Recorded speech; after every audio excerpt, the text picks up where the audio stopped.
Hi everyone, sorry I was a bit on the drag, had a few things going wrong as normal. Let's put some music on. Oh, hang on a sec.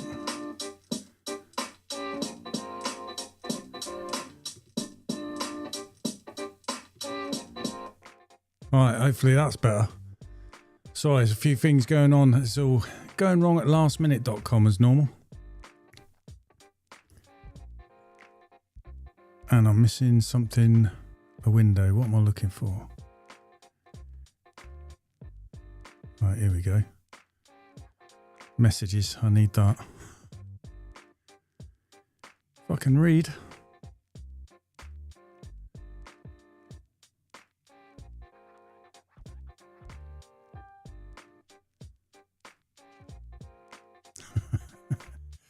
Yeah, sorry, just in your comment there, Matt. No, I haven't forgotten the time. I just had a few things go against me and some technical itches going against me. And then the animals all getting in my way. So I just welcome everyone in. You all right, Matt? You all right, Nelly? Tower Pro Clean, you all right? Hi, Paul, as well. Welcome.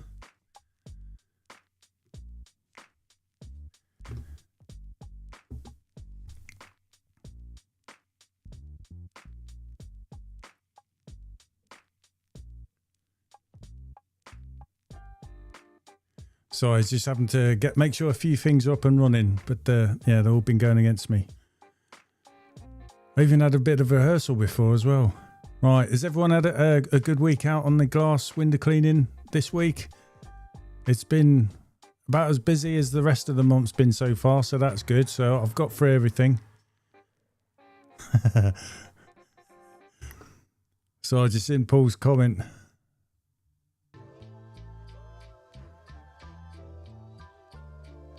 Why is it coming up on the screen? Oh no.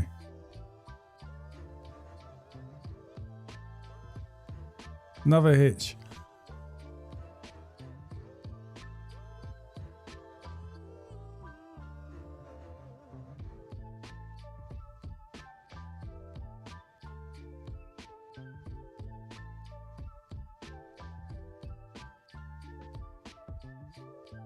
Oh, everything's going wrong to me today for me. Well, there we go. Right through it.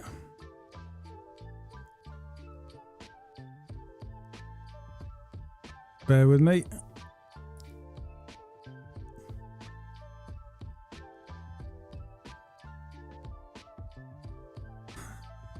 That's why it's hard to guarantee a time, isn't it? Apart from the first clean of the day, and that's it. Hey Sean, don't worry, I'm late as well. Just like Neil's saying. Oh. But we're here.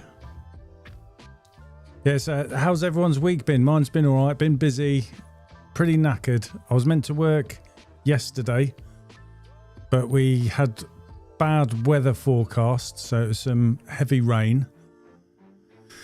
So early in the morning, we decided not to work.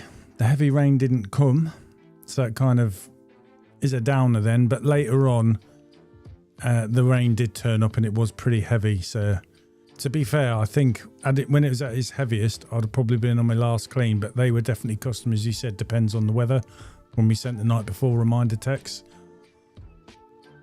So it probably worked out good in the end. And like I said to Teresa, my wife, we haven't lost the work. It's just simply next Saturday. So the work will still be getting done within the month as planned, so we haven't lost the money.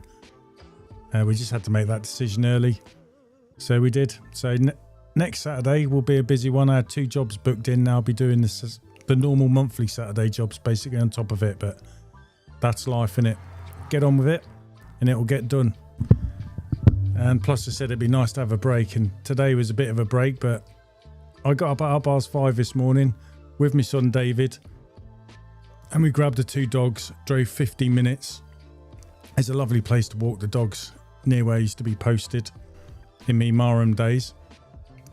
And we spent 2 hours walking around there with the dogs, then drive back. Get stuff ready because my other daughter, she had work. She's working at 12 at the local shop. So we did a fright before then. And then it was straight into cleaning the van, cleaning the car, turning me kit round. I've done my pole maintenance, and then before now I'm here. So that's my day off. So I'll just go back to some of the comments. Hi Pima, you alright mate? Sean saying you've been great, but the weather on Friday let you down. It wasn't too bad for us Friday. It was nice and sunny actually. It was just Saturday, and today we've had some thunderstorms on and off through the day in rain. Hi Marcus, you alright mate? Excuse me. And yeah, the weather this week for me anyway looks like Monday, Tuesday and Wednesday we've got rainfall forecast for during the day. I think Monday's the heaviest rain. Tuesday and Wednesday it seems it's going to be light rain and on and off throughout the day, but what the forecast is and what happens are two different things. And for many of us I think it'll be weird cleaning in the rain because we've had all this really hot weather and heat waves, haven't we? Except obviously for Sean on Friday by the sounds of it. So yeah, I don't know where you are, if it's forecast rain for you as well. I haven't seen Angus on here, but he's up in Scotland and I know they've probably had a lot worse weather regards to the rain and that than what I've had where I am anyway.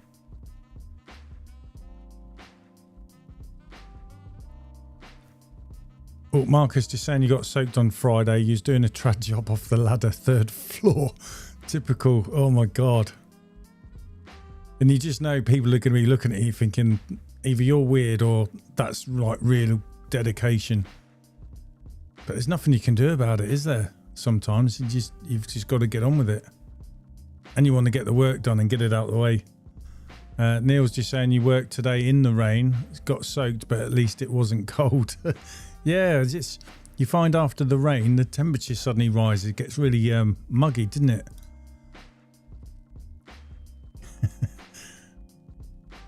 So were you doing a pressure washing job, were you, Neil? Or was that window cleaning, mate?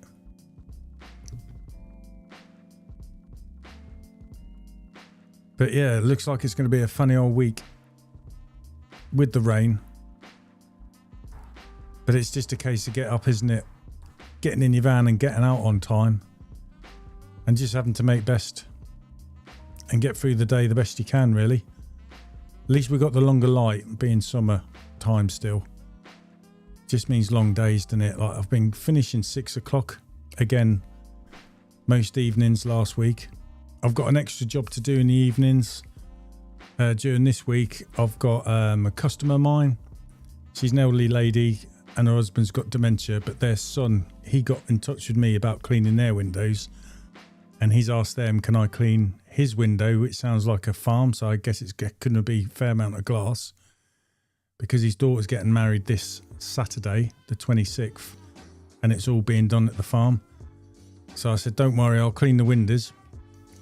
But I said to my wife, I'm not going to move my window cleaning schedule along just for one person, so it's going to be going out in the evenings after work, and I'll just start cleaning his window. So I'm hoping the weather's all right and it's not too massive, so I'll probably start Monday evening and just keep going back until it's all done, so everything's ready for the wedding.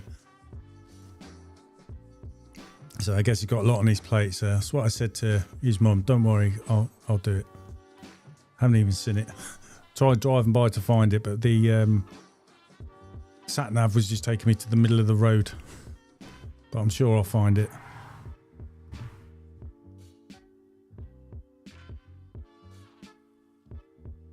Oh, Neil's just saying use cleaning a school, so all the windows. Hopefully the rain though made the window cleaning easier as well. Certainly it'd make the rinsing better, wouldn't it? North Yorkshire Cleaning Services, hi mate, it's just saying, hi guys, I've started a channel, please don't judge if you fancy popping over for a view. Just search North Yorkshire Cleaning Services. Please understand I was nervous. Hey, don't worry mate, I'll have a look after the live, and I'm sure everyone here will have a look at your channel as well, buddy. Hi Ted mate, you alright? So well done on starting a channel, mate.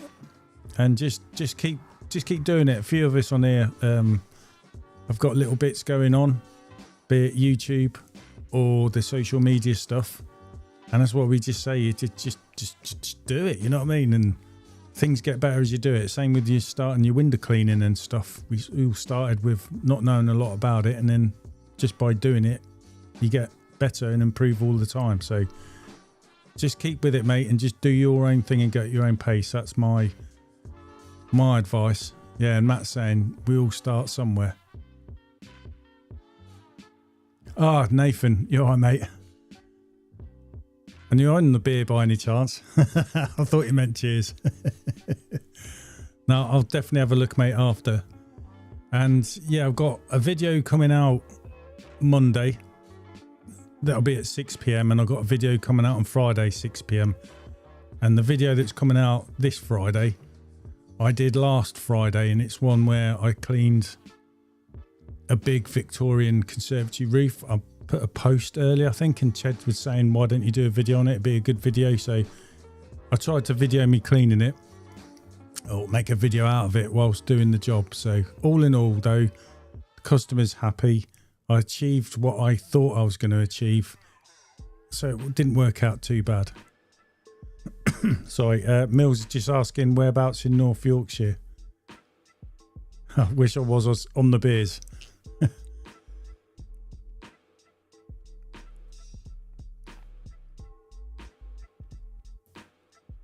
Yeah, whereabouts in North Yorkshire? When I was in the military up that way, I was posted at RAF Leeming, so it's right close to Bedale.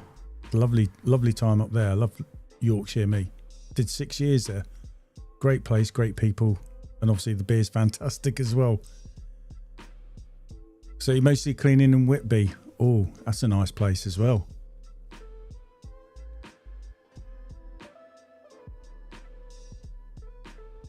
So I take it being coastal, Nathan, mate, do you find problems with the windows getting dirty a lot with all the salt sea air and stuff like that? Because often here, I've never done it, if you're in a coastal area, the windows need cleaning quite a lot, especially when it's been quite windy, because you get a lot of stuff off the old sea, especially if there's been spillages from the ships.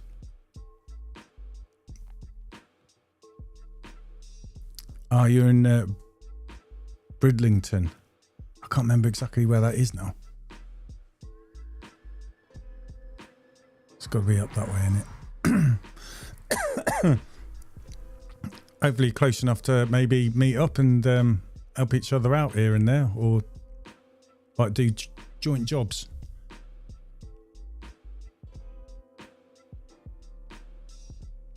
Oh, below Scarborough.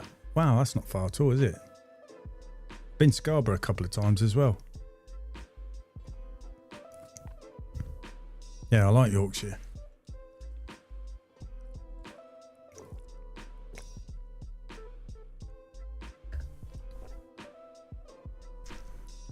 So Nathan's just saying, yeah, lovely, nice customers, not really. Only the wind, that's the problem. Yeah, that's a good thing, I suppose. If we're all near each other, you can team up on some jobs where it's a bit too much for one person, but you don't really want to employ someone else. And it's sometimes nice, isn't it? I think if you team up with someone and help out, even if it's not for the whole day, it's just for part of it. Because when you're on your own, it does feel like you can be on your own sometimes, unless you have them chats with the customers. Oh, I've got a customer today, by the way. When I got back from walking the dogs, I had to go and buy some eggs. Near me, there's a farm, and it's either side one of the lanes that lead to the farm. They sell eggs because they've got a big chicken farm. And I went there, but they're completely empty. So as I turned the van round, there's a guy that lives in a house by one of the places they sell the eggs. They're not his, it's the farm's. He flagged me down, and I was speaking to him, and ended up doing a quote. I've got him booked in as well. So maybe I should go out and get eggs more often and get more customers. And it's in the village I live in as well. So, but yeah, he was a bit upset because he'd lost his wife 11 weeks ago, and I cleaned another customer down the road. So I twigged they'd be going around to support him. So I said, I clean these other people. Is it your wife that died? And he said, yes. So having a chat with him, seemed a really nice fellow as well. And yeah, I just said to him, look, when I come round, come out and have a chat. I don't mind chatting. You just get customers at all weird times, don't you? Sunday buying eggs. But I'm glad I bumped into him.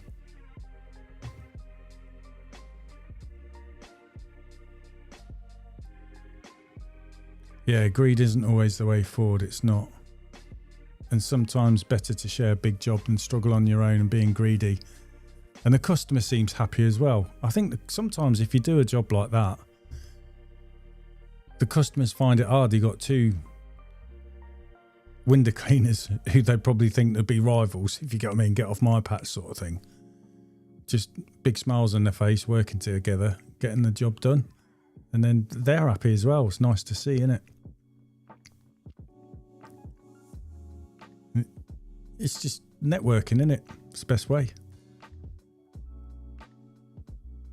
But yeah, so that's been my week so far. And I'll try and actually give you a little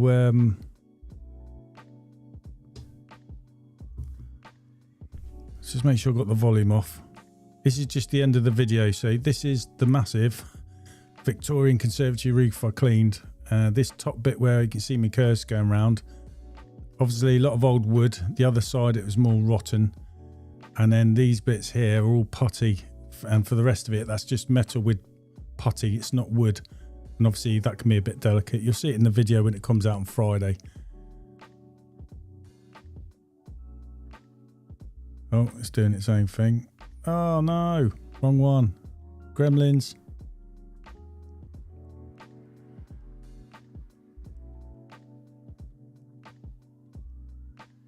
Here we go. Right.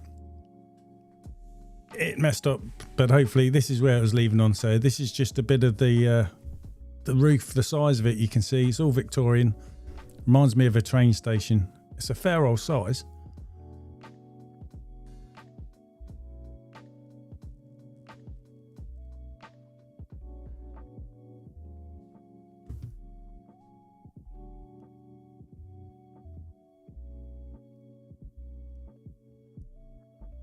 So yeah, sorry, I just thought that some of the chat is showing in YouTube but not in me eCam up here. There's a bit of a delay, and I just wondered if there was a problem with the stream. But yeah, we've done the roof. It took me 3 hours. I did say it's going to be 2.5 to 3 hours long in my head. The main thing they wanted me to do is just get the moss off.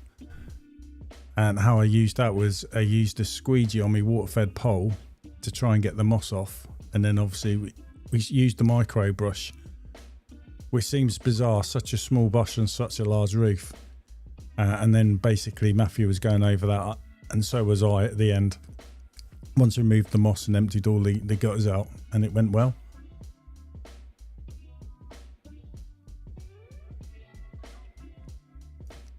Sorry, customers. Comments coming through.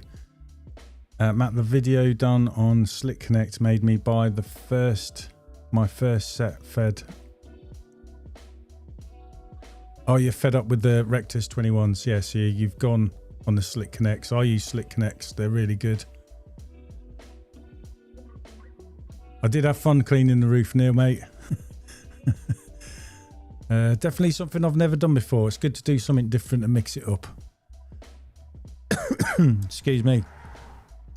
Yeah, the video I got coming out Monday actually is about my Go Tubeless setup and a little bit about Go Tubeless and the advantages, and I use that with the Slick Connect as well. And yeah, I like using the Slick Connect. Use it all the time. I did use is it called the Tough Connect from Rutex Designs, but I've gone back to the Slick Connect now. And yeah, that and electric reels, your Slick Connector and the Go Tubeless, they've been absolutely brilliant things for me with the window cleaning.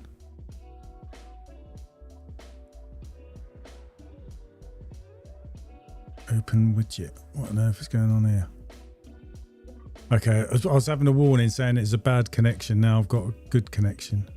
Oh, now it's saying it's not enough. I take it the weather's mixing up. So if the stream cuts out all of a sudden, it's probably due to the bad internet. So it's saying here, YouTube's not receiving enough to maintain smooth streaming. As such, viewers will experience buffeting. It's all beyond my control.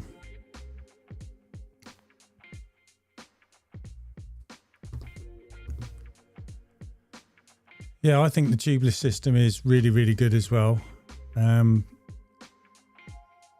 tried making my own one up, and then I ended up buying the tubeless system, and obviously it's evolved since then from when it first came out. They've all been big improvements in my eyes. So I can only say it's made it better, and I do love the Go Tubeless system.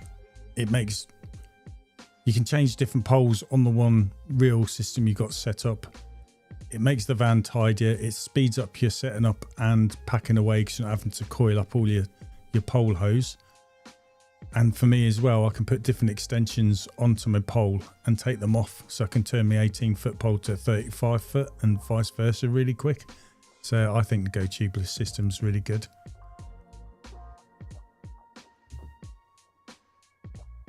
Nathan is just saying, yeah, I'll give the tubeless a try one day. I need a mortgage for the stuff I've just said. Yeah, all in good time, mate. They just come in.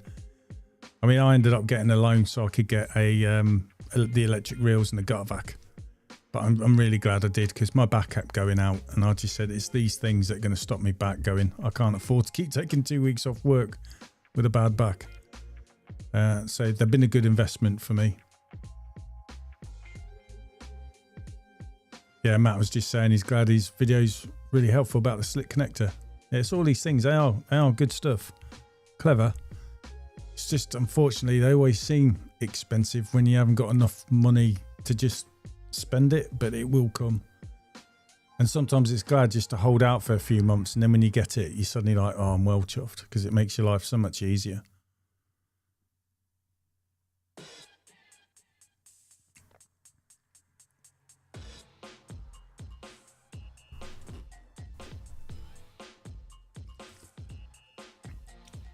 Oh, one thing to talk about, because I noticed Darren from DA Components, he's brought a few things out as well.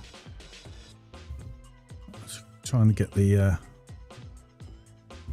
website to load up for him. I think it was Matt. I'm sure Matt got in touch with me to tell me about DA Components, Darren, what he's done with these edge brushes. So they've got a quick lock on there, and also you can change it with like the current system that I've got, but I'd have to actually spend a lot more money on a gooseneck plus to buy into Darren's system. So I'm just sticking with the Gardeners at the moment. I'm trying to find it now. Let's go under what's new. Where is it? Hi Jordan, you alright, mate?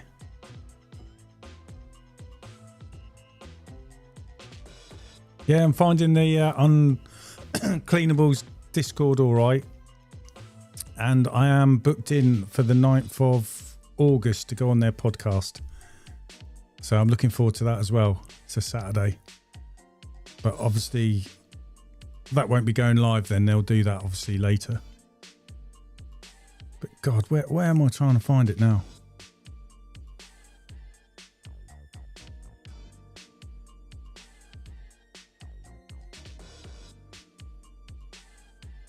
Yeah, agree with you, Neil. I'd have to change my whole setup, so I'm just staying with the Gardeners for now. Has he got it on his website, Neil, has he? Honestly, I'm just going, duh, and I can't see anything. Let's put Edge.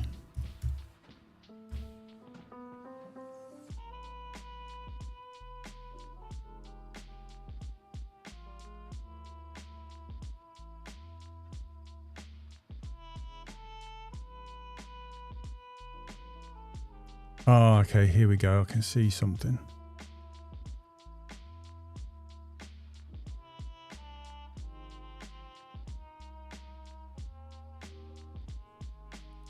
So I'll just go to the comments, try and catch up so I'm not too far behind. Nathan's just saying you've just brought the new Phantom Orbital 25 pole carbon fibre. I think I've seen it on some of the socials coming out being advertised, but I've not had a good look at it. So what's the difference, Nathan, with that one than the normal like Phantom pole?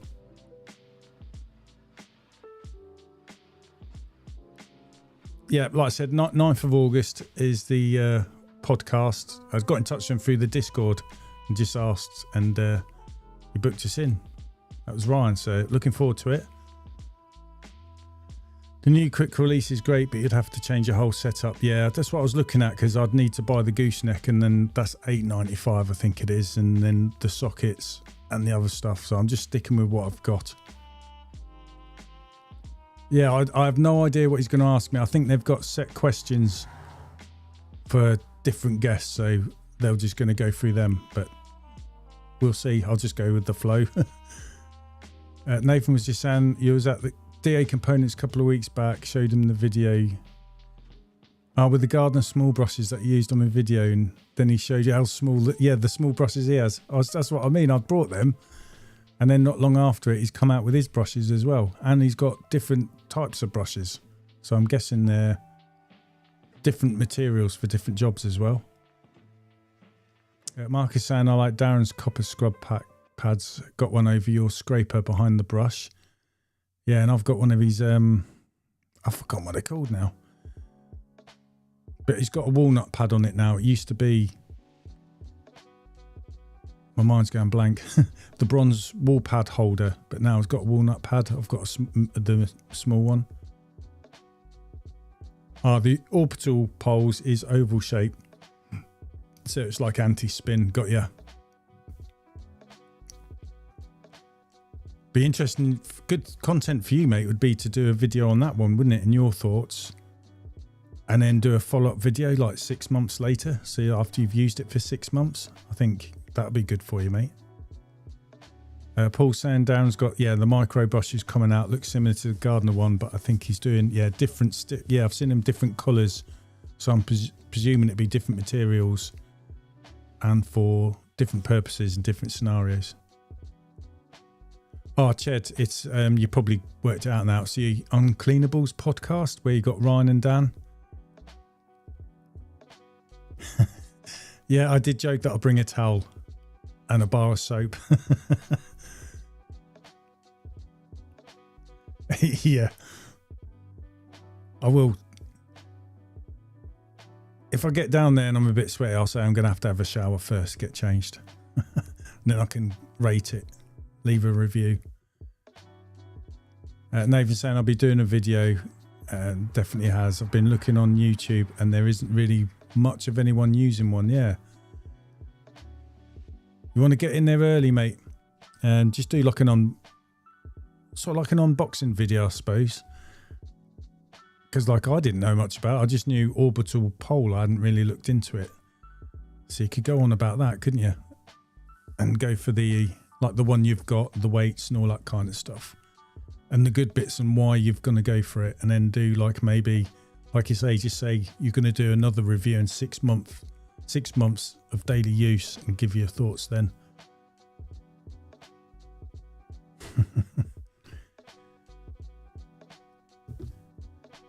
But yeah, going back to Darren from DA Components, I saw this because Matt gave me the heads up on it. So you can see it's £8.34. So this will screw on and it's got a quick lock system, I suppose. Their version similar to the Gardner one, but it's their one. So basically with this, I can, with this on my water-fed pole brush, be it the edge or anything else, I suppose, it just means I can press a button and completely change the brushes around really quickly, similar to the Gardner one, where you press in the steel nipple. But obviously with DA Components one, you'll probably know anyway, this blue bit here, if you twist that, it would make it to a swivel gooseneck, and then if I twist it back down, it makes it to a fixed one. So I think that's something that's good. But also you can buy attachments as well. So you can have this on the back of the brush, or something similar to this, I think. And this bit here, that's what the what I've shown you, the brush socket connects on, and you press that button and basically it releases it, so you can change things around quickly. And I also believe you can have another one of these like on the back of the brush, so you can have your water-fed pole and have one of these mini brushes is what you've seen on these socials, similar to the micro brush on the other side, or you'd probably have like your walnut pad holders, that type of stuff, your scrubbers, which is what Darren did with his older stuff, but he's now, looks like he's brought all that across to the edge range. But it means I'd have to buy this adapter, so that's £8 something, let's say £8.34. Then I'd need the socket, so that's another £8, just call it £8, so 16 quid.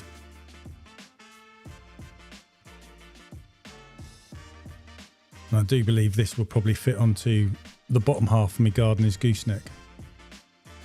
But I'm just sticking with my gardener's one for now. But it'd be interesting to see the videos that people might make out on it. Definitely looks interesting anyway. And I like the idea you can change your gooseneck to fixed or not fixed.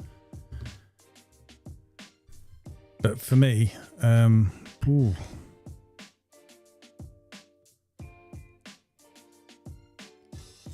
if I can see, I need better glasses, I tell you. I've had these glasses for 7 years. I'm supposed to get them tested every 2 years. Always working.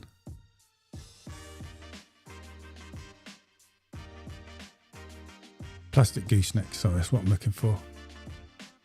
Yeah, so you probably all know I like using this gooseneck here.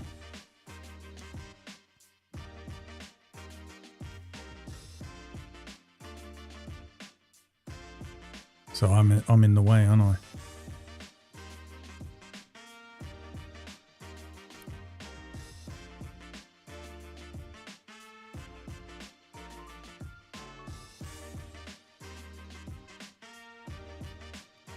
Sort of things try and move me, but yeah, you got this swivel gooseneck, this bit here. And I use their version of the quick lock socket, so it just goes on and off quickly. But what I've liked using as well is I've gone off and brought the same gooseneck, but it's not got a swivel on it, so it's fixed. And then on the bottom here, it's easy. I just pull the gooseneck out of my pole. I've got a connection on there that I'll just press in, and it comes off my pole hose, and then I replace it with this fixed one, and that's what I put the micro brush on. I've forgotten it was telling me, because they use the micro brush with a fixed gooseneck, and they find it a lot easier, and I have to agree with them as well. I normally use the swivel, but the micro brush is that small on a swivel gooseneck. Wrong one.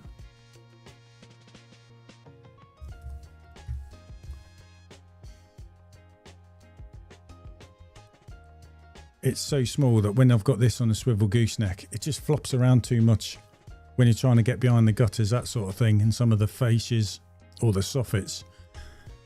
But on a fixed gooseneck, it's far, far easier.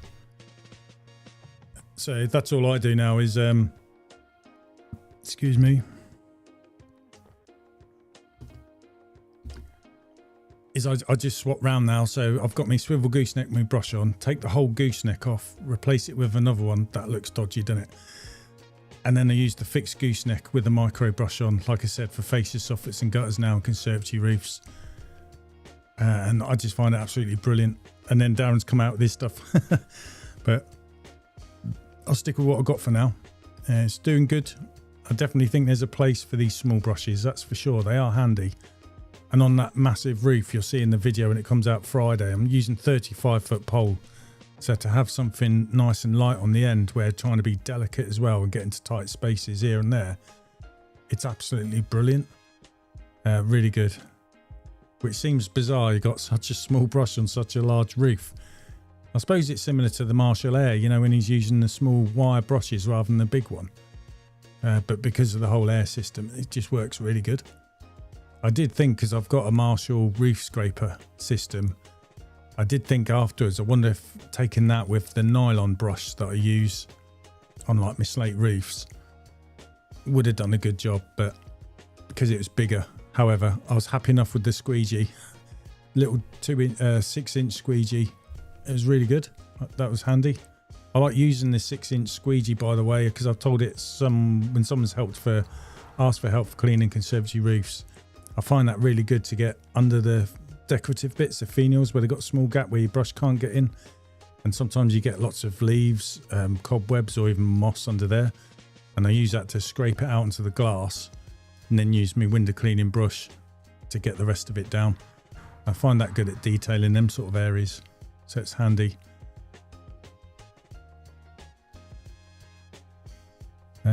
Got to get something else on.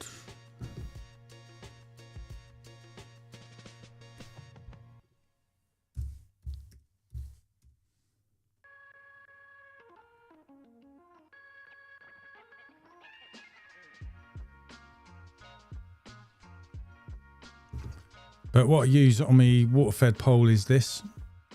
They do an longer one as well. But you can see you've got this bottom bit here.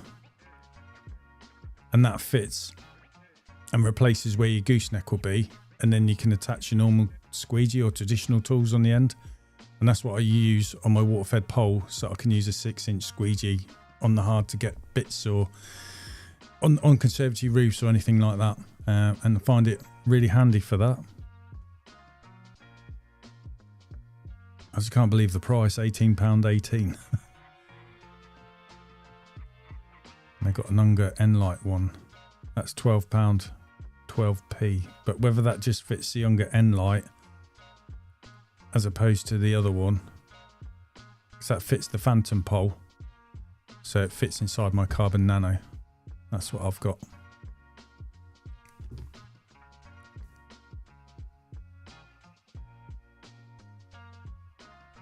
So I just go to the comments. Where we got to?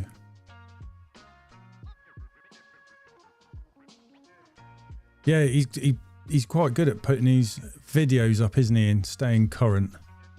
He's got some good tips as well that come in handy. And you're there as well, trying them out. So yeah, you're gonna have to spend a lot, but you're saying it looks really good.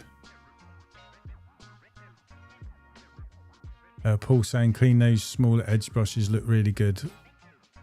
Neat and nice and small brush stock. Be interested to see how much smaller it is as well than the micro brush. And like you say, he's got all the different materials, bristles for different jobs, I suppose.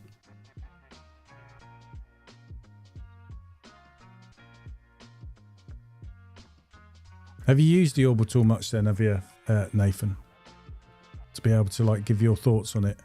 It's a bit hard when you've had something for a short space of time, isn't it? But you get an inkling whether you're going to really like it or not, though.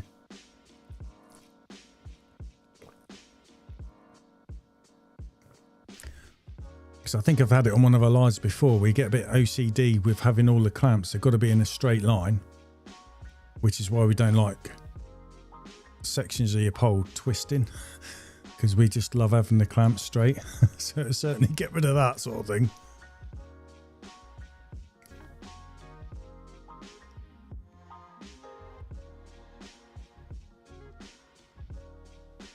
Ooh.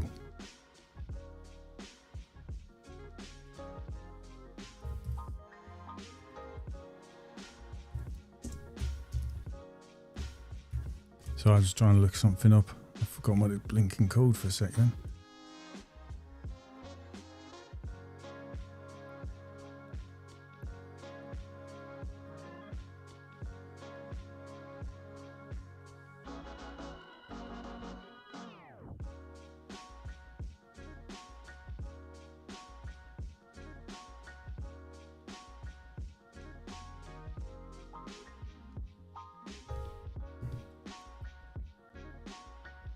Oh, so Nave's just saying, oh, you're waiting for your uni valve. That's all right, mate. Yeah, so you don't want to use it till you got it all completely set up. I bet you can't wait. Yeah, as well, I just thought I'd look at the weather. So this is just going off the Met Office. This is for Monday. So from 7 in the morning all the way up till 4, there's chance of rain, ranging from 30% to 60%.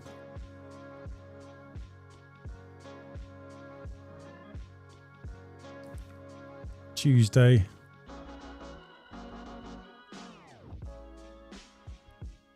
Bit overcast, some rain, I suppose. But I think Tuesday and Wednesday, I know, because I like using the Apple one, because it's got it used to be Dark Star or something like that technology, which is quite accurate, really.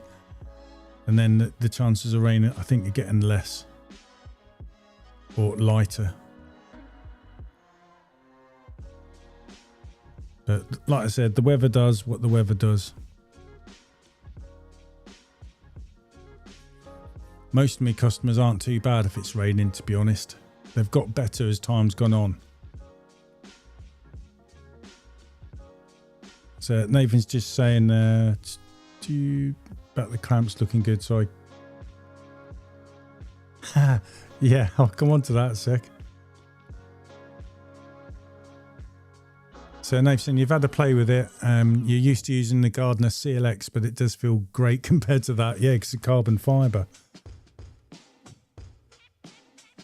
And the anti-spin as well. That, yeah, I can see why you've gone for that. Yeah, I've got new hoodies. Well, one for me, one for Matthew. And I've got grey tops as well. You see them in the video that comes out Monday and Friday. They're going to be grey, but they've all got my logo on it. And my name's on there. And Matthew's obviously got his. The reason for the names is not for me customers. It's more for us at home. So when we're doing the washing, instead of having to pull things inside out to read the labels where we've written the names on, which wash off after a while, I was like, get the names embroidered on there and it's just going to be so much easier of knowing whose kit is who. I'm going to get my son David a hoodie and 3 t-shirts as well. I was going to get the polo neck ones, but they're like 3 times more expensive, and I thought for the summer t-shirt it's got to be better than the old Scruffs ones I was using. They're really hot, and because they're black they're absorbing the heat, so sweating loads. Didn't lose much weight through that though. But yeah, so I thought I'd give it a try. I like Scruff stuff. Kev's just saying the Orbital looks a good pole. Tried the Phantom and liked it. Yeah, I like the Phantom clamps, mate. I've got Phantom clamps on my xline pole. They fit on there. Did the same with Matthews and all my poles basically that I can put a Phantom clamp on. I do. They're really good. Yeah, they're 10 times better. Oh, sorry, I didn't see that till I've just seen your comment, Ched. If you scroll low on the Met Office, and look at the maps. Ah, okay, I'll have a look on them.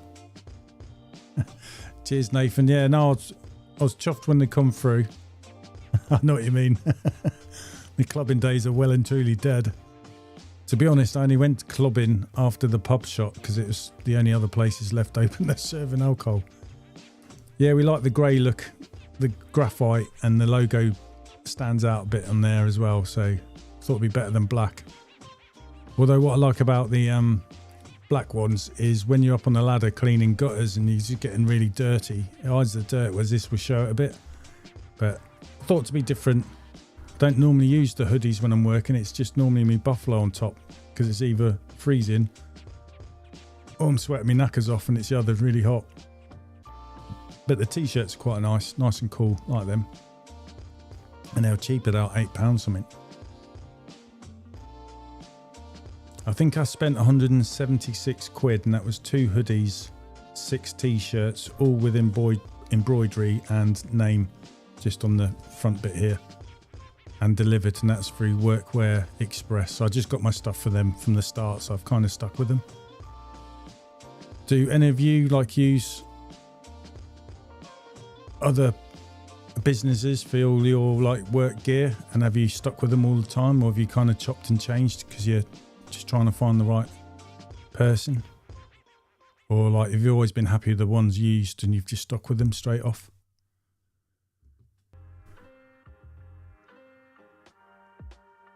So I think I might have just answered some questions there. Yeah, Workwear Express.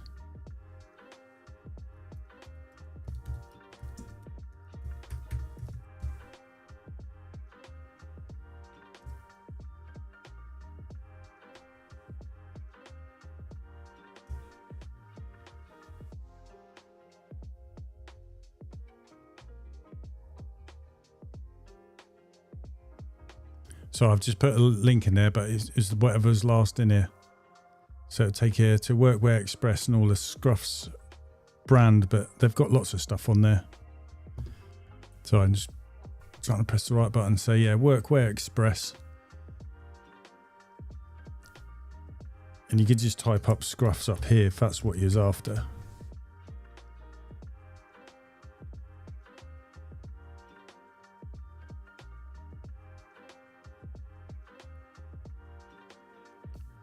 I think it was that one. No worries, James, mate. You all right? Yeah, it was this one. They do them in, well, they did them in 2 different colours, grey and black. Well, I might have something else, but that's the one I've got. So I just saw Jed's comment in there. It kind of threw me a bit, but I think I've got it.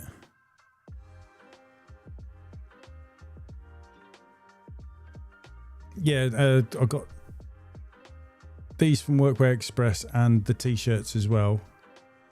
It's mirror image, mate. It's because my camera has been put on mirror and flip things around, so that's why this is mirrored, if that makes sense. But if you was looking at it without the camera on the mirror section, this would be the right way around, if that makes sense. No worries, Kev.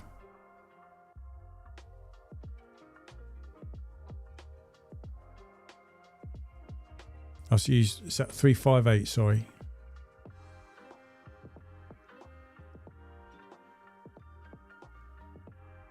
Oh, 318. Yeah, no, that's a good price, I'd say, for carbon fibre pole. What? Yeah, and it's anti-spin as well, isn't it? So you got to take that. Neil saying you only use local companies, supporting local trade. Yeah, that's a good point. There is someone in Wisbeach that I was looking at, because you can buy your own stuff, give it to them, and they do your logos on there as well. Or you can obviously buy the gear through them, and they do logos as well.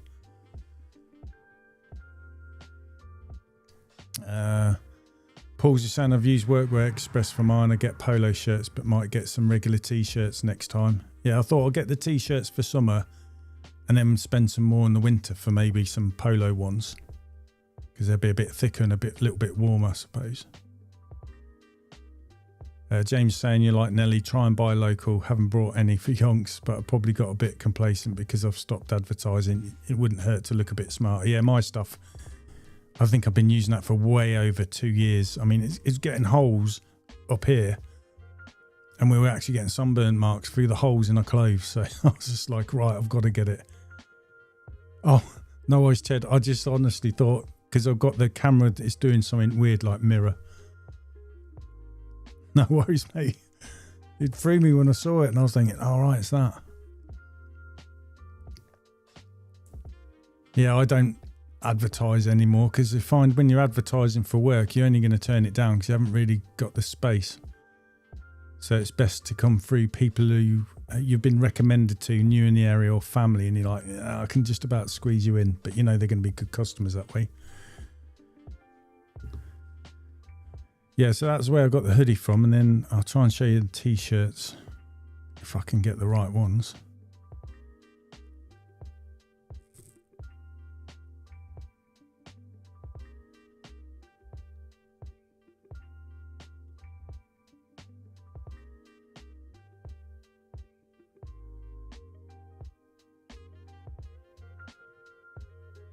Yeah, I just got these ones. They're Eco Worker t-shirts, £7.45p, and I got the graphite ones as well. And then obviously got the same logo, same place, with my name or Matthew's name underneath.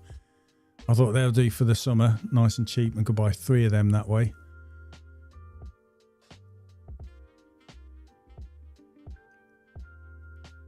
And then I was thinking of maybe this later on, like in the winter time. And there's the graphite one.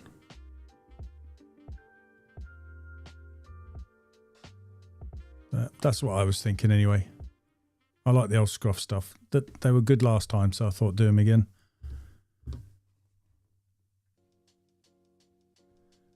Sorry, Tower Pro Cream was just saying, was wondering what most people's go-to workwear is. We use Snickers and get printed locally. hard wearing, but polos fade easy in the sun. I think whatever you get is going to fade in the sun and in time and that anyway. So if you go too expensive, I think you're going to feel let down. But when you go too cheap, it's not going to last long enough neither. So try and be in the middle, I think. And it is going to be wear and tear. And the amount of times you wash it, I mean, like, God, in this heat, isn't it? You're coming home, you're having to take that or put new kit on straight away. So that's why glad I got 3 t-shirts, really. Matt's saying you're designing some leaflets while you're watching, as I need some more customers. Are you planning on doing a big leaflet drop in your area? Are you? Just obviously your local area, Matt. And are you going to do what they're saying on the uncleanables and prize cleaning, saying is you want to hit the same areas about 4 times a year. So, for example, if he's getting 10,000 leaflets, do 4 leaflet drops of 2,500, if that makes sense. And you'll probably get more that way rather than just dumping one load out, because the return's going to be small. But if you do it regularly, you'll get higher return, that sort of thing. You tried local company for workwear, but they weren't very good, so now use creative branded workwear. Yeah, slim in size, I need them.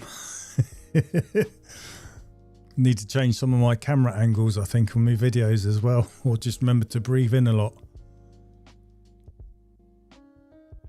The way I look at it is, I'm a company who relies on local trade, so whenever possible buy local, even if it costs a little more. And that's true, because then it keeps everything else local, because they will recommend you know what I mean?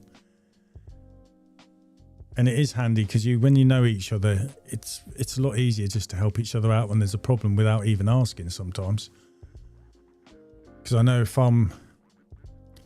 when I've started doing all the gutter clearing, I was getting roped into repairing gutters for old ladies. It's because they didn't fully understand that when I say gutter clearing, that's all I do. When something's broken, they're saying, oh, can you repair it? But because I maybe only had 3 jobs on that day when I was first starting, I just thought, yeah, why not? And help the old lady out. Didn't know how much to charge. Obviously, I was doing it for peanuts, especially when you take into account you've got to drive to a shop to find the bit you need, to then drive back out or home to get the tools to fix it. But you felt good at the end of the day that you sorted someone out.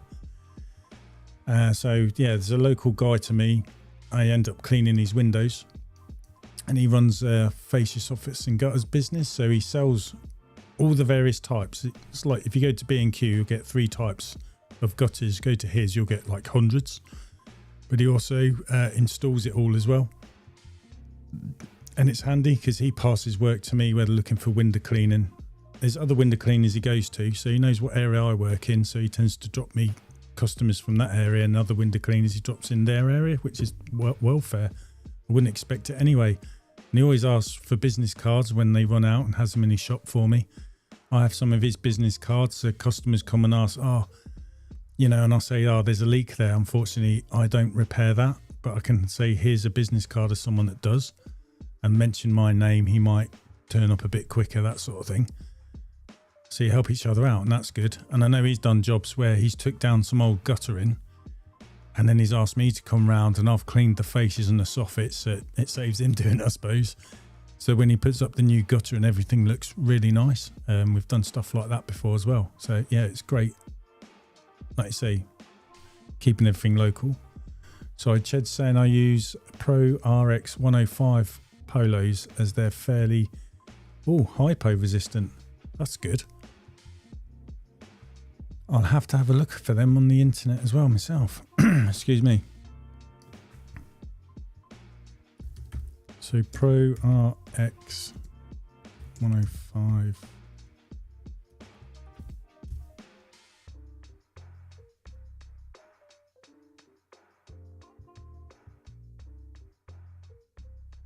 So I'm just waiting for the page to load up.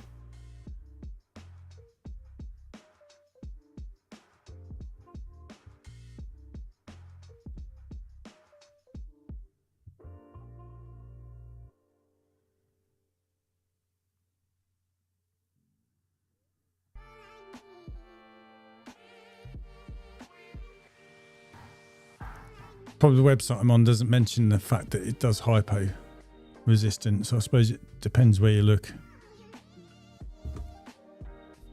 But I've just picked this one, this website, CTS, for £4.50. Jesus, that's good.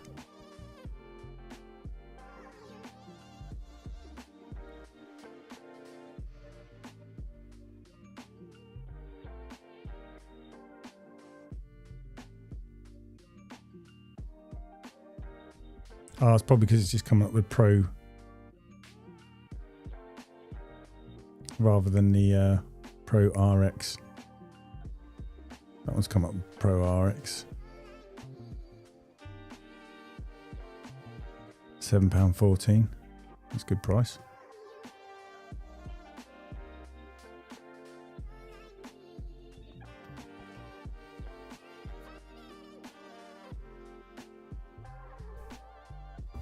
I'll have to have a look around later, Ched. Suppose, like you say, for you guys that like to do pressure washing, that's where it'll come in handy as well. Matt's saying, no, I'm going to deliver them myself. Oh, in the areas that you want to target where some of your customers and neighbours. So you need about 50 more customers. Wow. Sounds a lot, but this is the time of year, I think, to push for it, isn't it? The silly season, springtime and summer. But you'll be surprised how many you get in the winter as well. Do you know what, Matt? I think it's a good idea. Well, you're probably going to do the neighbours are the ones you're cleaning, aren't you?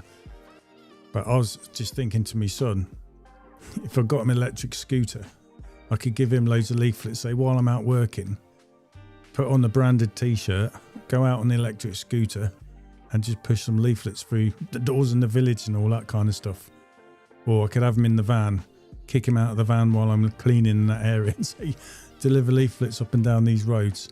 I'll come and pick you up, and on the scooter it'll cover more ground really quickly.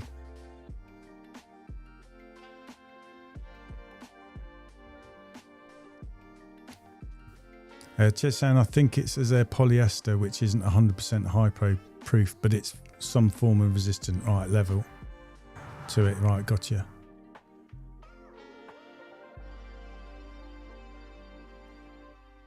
Yeah, Matt, how many leaflets you getting made? Paul's just asking. After your poll, it's £358.80 for the 25-foot carbon fibre orbitable part. I can't even speak now. Yeah, do your video, mate. I think everyone's going to be looking forward to having a look on that one.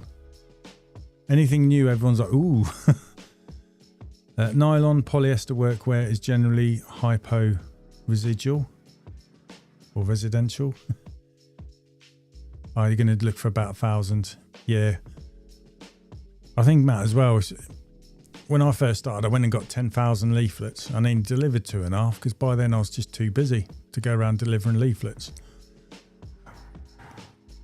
And that's what I thought next time. If I did, I'd order like 1,000 at a time, and then when you deliver them, just order another 1,000.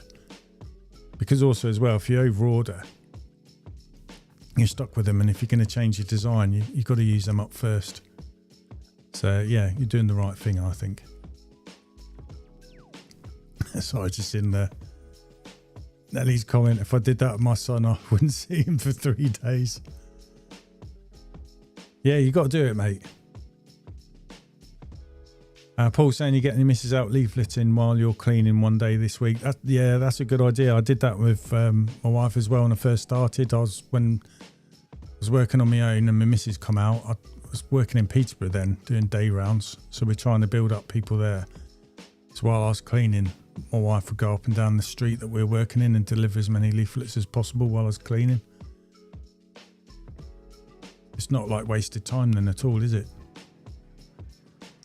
Putting it up tomorrow. I'll have a look. But I'm going to have a look at your channel after this, mate, and just do your own thing, and don't worry about everyone else. And you got some spare days. So you're going to do them to yourself, Matt, as well. Yeah, I think as well, just being out in your van while you're delivering leaflets is advertising in itself. And go and grab a coffee somewhere at a supermarket or something like that. park near the supermarket itself, so people have got to walk past your van to get into it as well. And I've had people walk up to me that way when I've gone in there to use the toilet, and then I've come out, caught someone just in time to buy me van, so I've given them a card and they've become customers that way. I thought Matt would say that. The only issue with the orbital pole is it's window cleaning warehouse. It's a fair one for you, mate.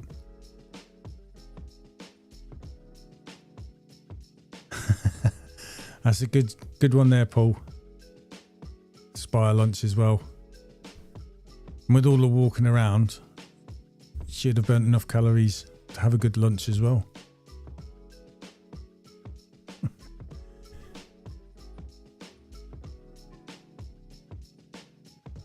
Tell you what, Nathan, it'd be a good thing doing your channel, because if you're working on your own, it's like having someone with you when you're trying to just work things out, film footage, but also you're trying to do it so it doesn't get in the way of your work.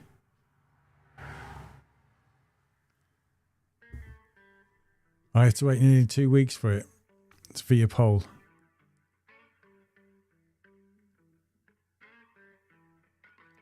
I wonder if it's because it's also a lot of them been flying out the door, I suppose. But like you say, no one's put any videos out on them, which I find odd.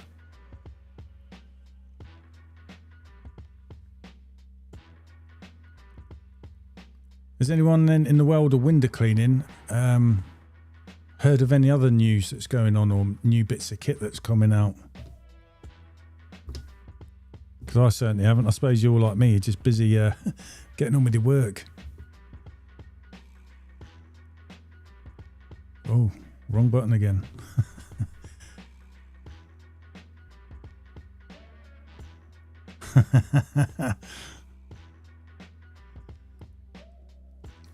It's a shame that window clearing warehouse owned facelift.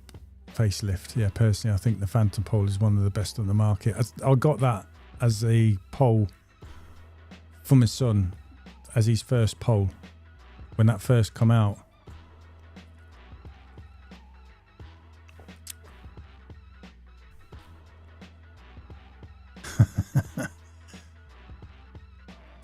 Matt's saying filming can be a hassle while working, which is why I haven't done many videos of me actually working lately. Yeah, it is, especially when you feel like you're against the grind. That's what I find sometimes. Just do one video a week, I think, and then try and edit it in that, and then put the camera away and just concentrate on work. I mean, this month is going to be a real good month for me, because I'm on target to getting all the work that was booked in actually done, and it's going to be a big one for me compared to the last 3 weeks. So it's going to make me a lot more better off, and I'm going to then have a lump sum that I can start paying some things off to make me better off. But at the same time, I want to pay things off but have a little bit saved, because you never know what's around the corner, do you?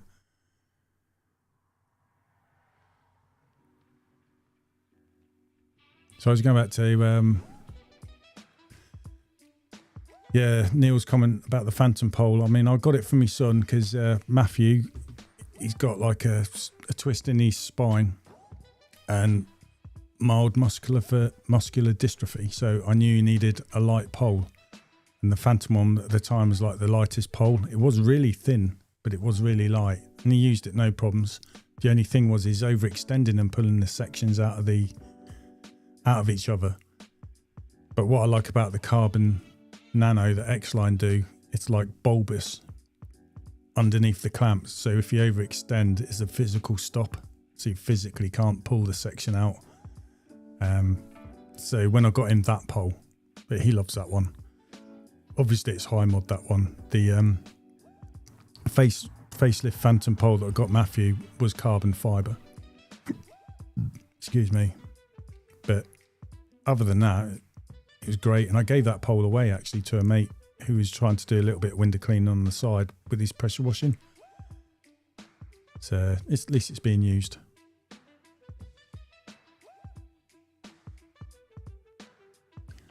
So Emil's just saying, I've seen solar panel cleaner on Amazon. Looks interesting. Have you got a link for that, mate?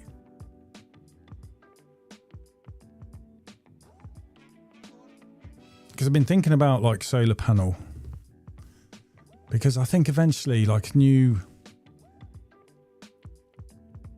big businesses that's going to cover like a big square space, like a factory or something, when it's a certain size, they have to have a certain amount of solar panels on the roof. And obviously the bigger it is, the more solar panels. So they're going to need them cleaning. So I'm wondering if solar panel cleaning is going to become something big in the future.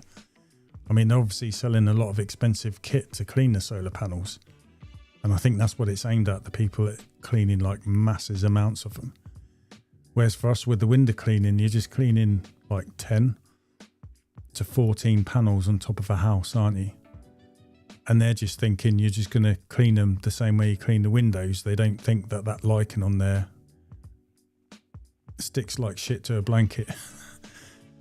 So you can say, look, I can clean it just like a window and it'll be this much. But if you want that stuff off, it's going to cost you a hell of a lot more. And I don't know how easy or hard that stuff will come off until I start cleaning it.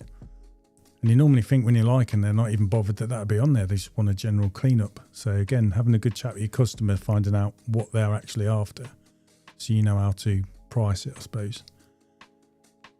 And you know what they're after. And their thinking is you can reach it with your poles and clean it the way the wind did. But I think if you explain about the lichen and that, especially when it comes to chemicals, you can't really use them on solar panels, even though you can buy chemicals to use on the solar panel. It's just the customer, I always tell them to check with the, is it manufacturer data sheet, MDS? And that's if they've got it, because I just explain that there's a warranty, and if some of them, if a chemical's been used on it, the warranty is just invalid straight away. So it's something to be aware of. But at the end of the day, they're the only ones that can dig that information out, not you.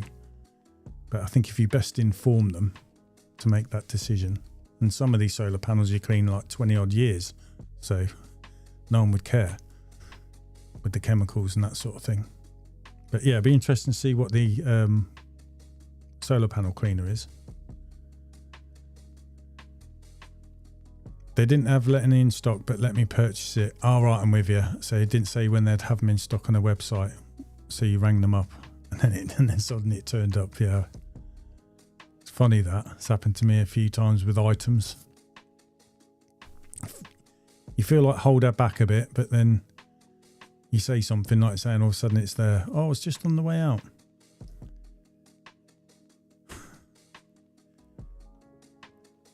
Okay. Let's see.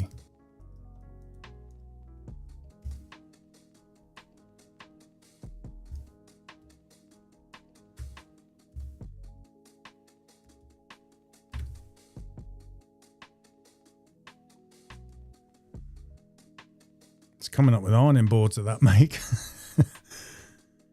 I might have to add a bit of info on there to narrow it down, I suppose.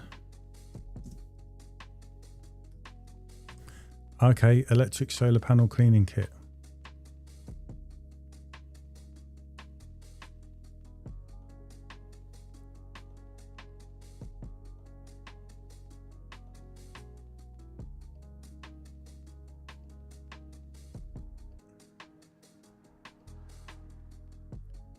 It's coming up with quite a few various different things, to be honest.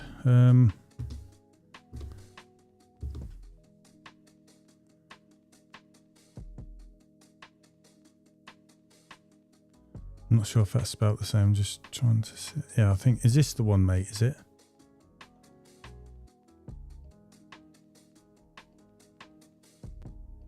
Okay, so it's got a brush on the outside. It's motored inside. Right, I see. So it spins around.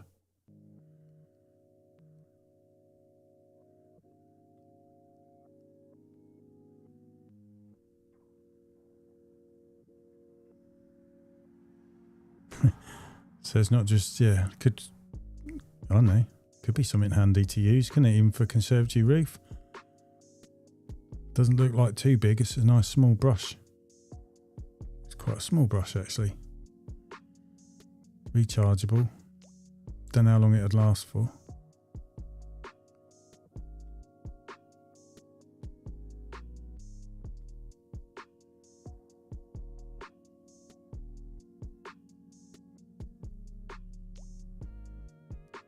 Have we got the right one, have we, Mills, mate? So James saying looking a bit hit and miss in the Midlands. Going to try and get stuck in tomorrow. Yeah, I'm just going to go for working as well. A mild biocide on solar panels, 40 to 1. Thank me later. That's Neil's advice. Oh, that is the one. Cheers, Mills. 6.2 metre pole, basically. But I wonder if you can get that somehow on a water-fed pole. So £123.49p. You never know, do you, with these things, but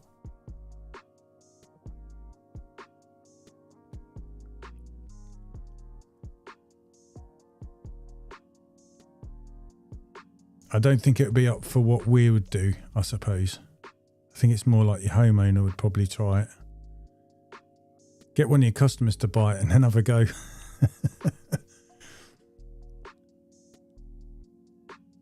Ah, that's why you're looking at it. Yeah, I saw some other stuff on here, but they were like £1,000. Where was it down?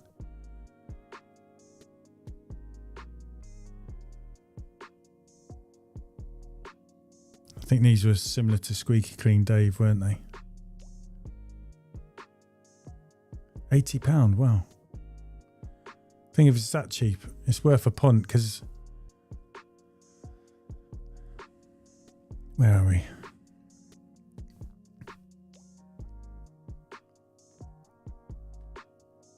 Is that how much pink stuff is? I was buying that when it's worth like £1. I've got loads in my shed.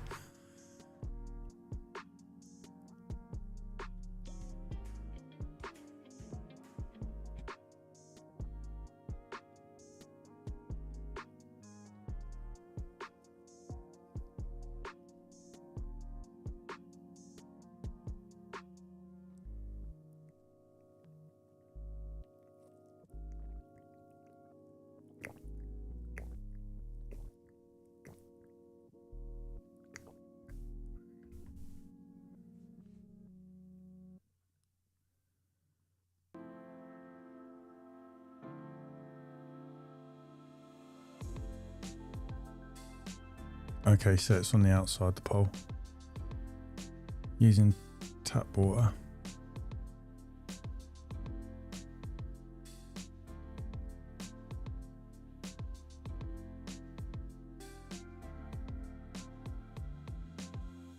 I didn't know Wet and Forget was watered down biocide.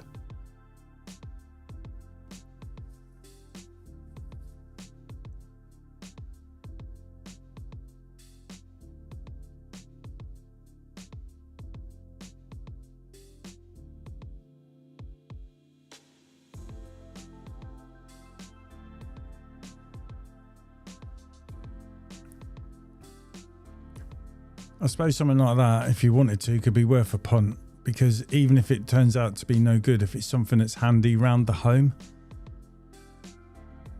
then it's not a waste of money, if you get what I mean.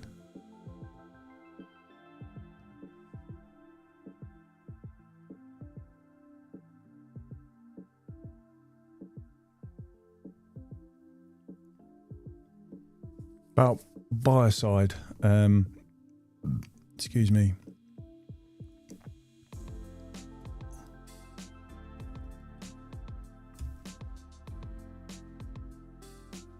I'm just trying to get a couple of things up on the internet and then I'll do a screen share for you.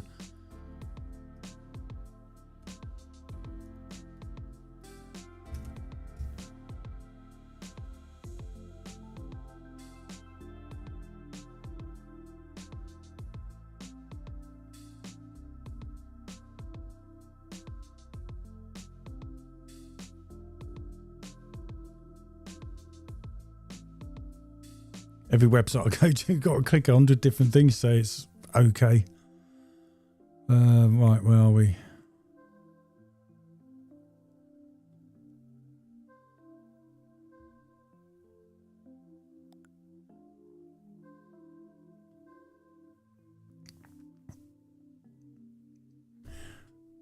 Right, I'll go for this one first.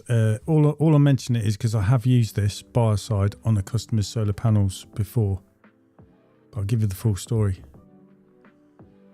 There's a customer of mine every 4 weeks. They're in my village bungalow. There were some solar panels. I think it was 16 solar panels completely covered in lichen because they probably have not been cleaned for like 20 years.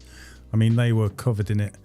And I did tell them I would not be able to clean it with my water-fed pole and remove the lichen. I can clean it, but the lichen will stay on there. And sometimes it looks worse or bad, but it actually comes off easy. And some of them look easy, but they're actually harder to get off. So I said I'd do a test patch and it did not shift. So they could see that. And then I explained to them, you can use biocide to get moss off a roof. However, on a solar panel, it's regarded as a no-no because I went about the use of chemicals. But I said, if your solar panels are really, really old and you decide that that doesn't matter, then I'd suggest biocide. But I also told them I found 2 different things in regards with the biocide. So this is what I used once to clean a roof, Algo Clear Pro. And when I rang up these, because it didn't say it can't be used on the solar panel, but it doesn't say it can neither. So I spoke to them on the phone, got some advice and just asked, could I use this on a customer solar panel that is full of lichen? And they said no. They said you can on old solar panels, but you can't on new because the material in the glass is different. And on the newer ones, it can actually turn it like, so it looks like it's milky and go, you know, like you got a cataracts. And because of that, they just blanket and say no to everything. So I said, right, okay, understand your reason there. And then when I looked on GK Pro, because of Sid Partridge's channel, it says you can use it on solar panels, or it did at the time. Right, I won't go for trying to read it, but it did at the time. So I rang them and said, right, on your website, it says it can be used on solar panels. Is this true? And they said, yes, it can. So I just said, look, I checked with someone else. They said theirs is no. And the reason why, they said there's stuff you can. So I said, okay. So I went back to my customer. Well, I told my customer this. And I just said, look, if they're really old, the only thing that's going to shift it is biocide. If they're under warranty, I'd probably say no, or double check with the manufacturer because they'll have on how it can and can't be cleaned. But I told them that GK Pro says you can, Algo Clear Pro says you can't. So I've done as much research as far as my side and give the customer the choice. They thought about it and they come back and said, yeah, use the biocide on it. So I did. So I biocided the solar panels. I did explain to them it'll take 6 months to a year, but every time I come around to clean the windows, I'll do a little test patch. And when it starts to look like it's coming off easy, I'll clean the whole lot, and that's what I did. But after 6 months, because they get a hand of me, I should have left it longer, but I just did it. And I used to go back in the evenings. Wish I hadn't, because it took up a lot of my time. But since then, brilliant. They're not getting dirty. They stay clean as well, and I clean them once a year with my water-fed pole, and that's it. But what I'm trying to say is you're not supposed to use chemicals on them, but obviously there are chemicals out there which say you can. So get the customer to do the homework. All you can do is brief them best you can, which, like I said, I think it will valid your warranty, or invalid your warranty, I should say. But I found something that says can be used on there, because they're going to find it anyway, I suppose, if they shop round. But I did say you need to look up with the manufacturer to find out if there was, you know, it'd ruin your warranty or not. But because they're old, they weren't under warranty, so they just said yeah. So yeah, I suppose cover your arse and be careful.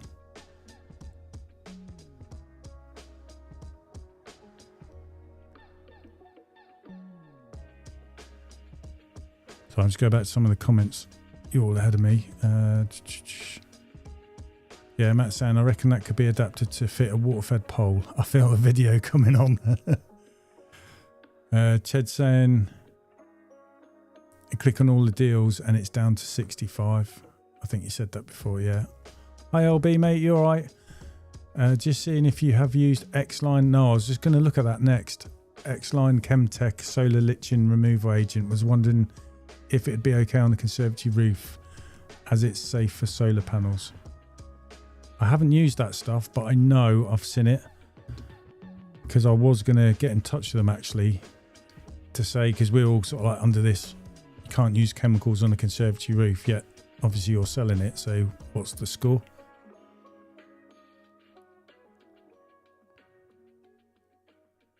So I'm just trying to have a look at it now, because it seems expensive enough to be safe, is all I would say. So I'm just waiting for something to load up.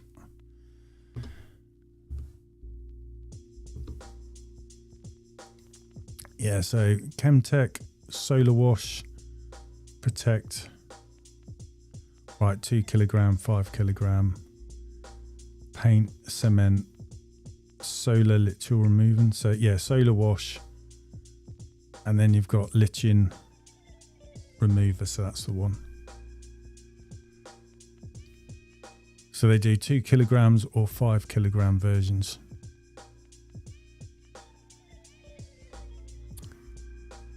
Biodegradable concentrated solar cleaning removal agent for lichen, fungi and moss. If you're looking at an easy, safe, cost-effective solution for removal from your solar panels, this is a product for you. Saying proven effectiveness, environmental safety and warranty compliance. So it does sound, it will be, if they're selling it, it's got to be in it. Must have for any solar panel, order yours today and see the difference. I have not. It's something I had thought of. Be interesting to know what's actually in it. If it has got biocide or biocide and something else, you know what I mean? All you need is dilute it with water, spray it on the panels and let it do the work. The lichen will start to detach from the surface. And then you can rinse it away. Dilution is 1 kilogram to 10 litres of water.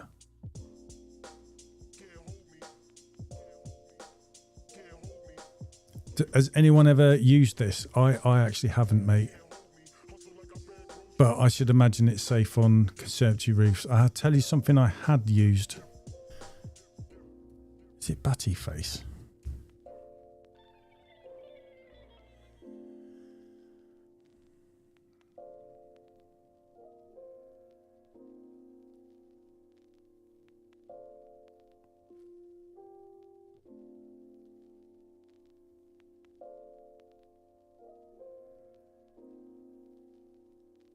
I'm assuming it's... Right, you got different Batty cleans. I can't remember what one now. That one's saying it's good for roofs. CR...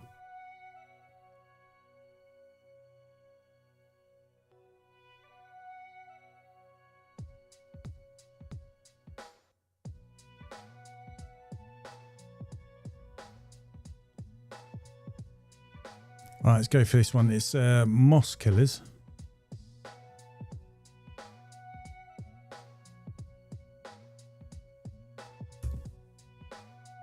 Try and put it in the chat.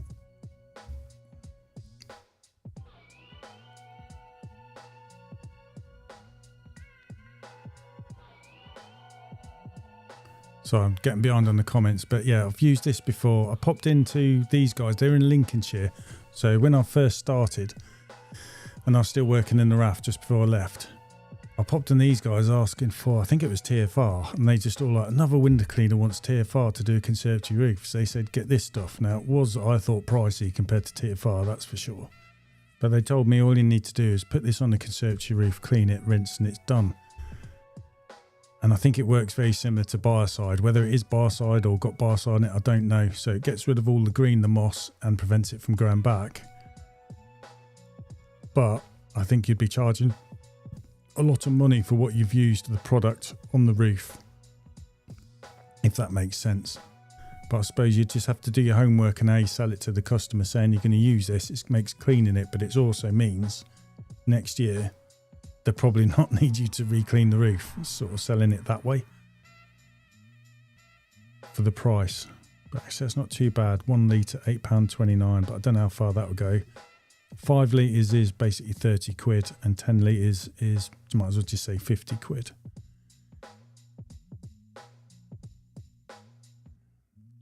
So it says Batty Face Eco is not only effective at cleaning and removing light staining from UPVC door window frames, but essentially good at removing darkening and weather damage that occurs to UPVC surfaces over a period of time. If your plastic surface is stained with atmospheric damage, then simply spray diluted Eco over the surface, leave for a few minutes before wiping with a damp cloth.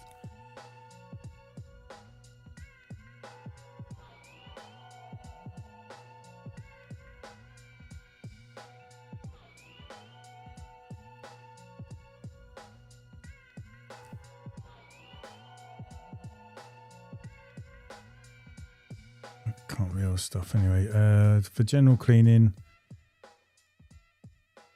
can be diluted to 1 in 20 for light, 1 in 10 for general, 1 in 5 for heavier. Apply with a sprayer brush or cloth. Leave for 10 to 15 minutes. And it does not need to be rinsed from the surface, but it may be preferable to rinse or wipe the surface thoroughly once treatment's taken place.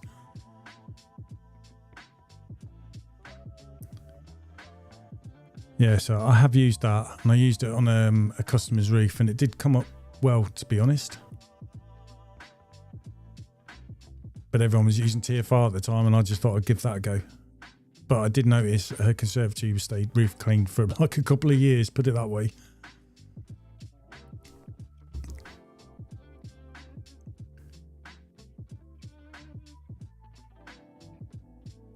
Okay, Neil's just saying wet I forget is back 50. Dilute it down. Back 10. Okay, Matt's just saying Mark Munro does a solar panel cleaner that has a biocide in it. Yeah, DDAC is meant to be the best one, isn't it?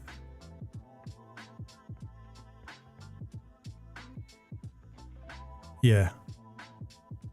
I'll use it to just clean a really green conservatory roof. It was one of my first roofs that I'd done, but I've still got the lady as a customer to this day. And I did like a restoration job for her actually, and got all her frames from grey to white. The main players in Biocide is Ben's Softwash, Algo Clear Pro and GK Pro. Personally used Ben's Softwash as it has all the SDS sheets freely to download off their website.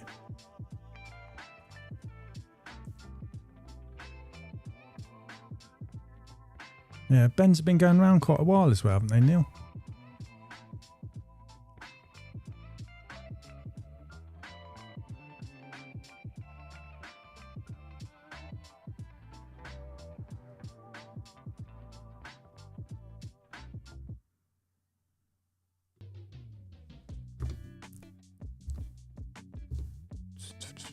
Oh god, pressing the wrong buttons here. Yeah, because when I bought that Batty Face, I also ended up buying some other stuff. So I brought this.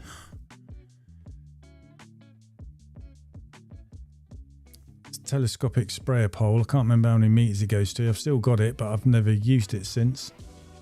And it's a pain because it's like telescopic, so you have to pull it out this section, and then once it's gone all the way it gets the next one, but as you're using it, it starts to collapse on itself because of all the tubing that's on the outside that's coiled. It's sort of collapsing it, whereas your water-fed pole with a sprayer on the end is a hell of a lot better than this thing. But the idea with this is it fits onto your backpack sprayers, your knapsacks, and that just all connects to them, if that makes sense. That's what I used it with, but water-fed pole was a lot better. But anyway, I got that for spraying shit in the garden, I suppose.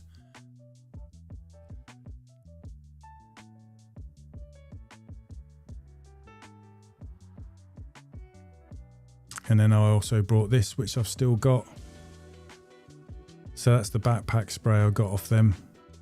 With the nozzle, I've used that to apply hypo in my garden on my patios when I've done it with my Karcher myself. And obviously just using a lot of weed killer around the garden. So that didn't go to waste.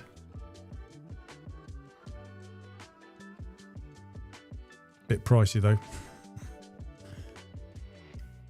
But that's what I was spraying Batty Clear when I first got it. Obviously I didn't have a clue. No worries, Ted, mate. Have a good week, buddy. And I hope you get all your work done, mate.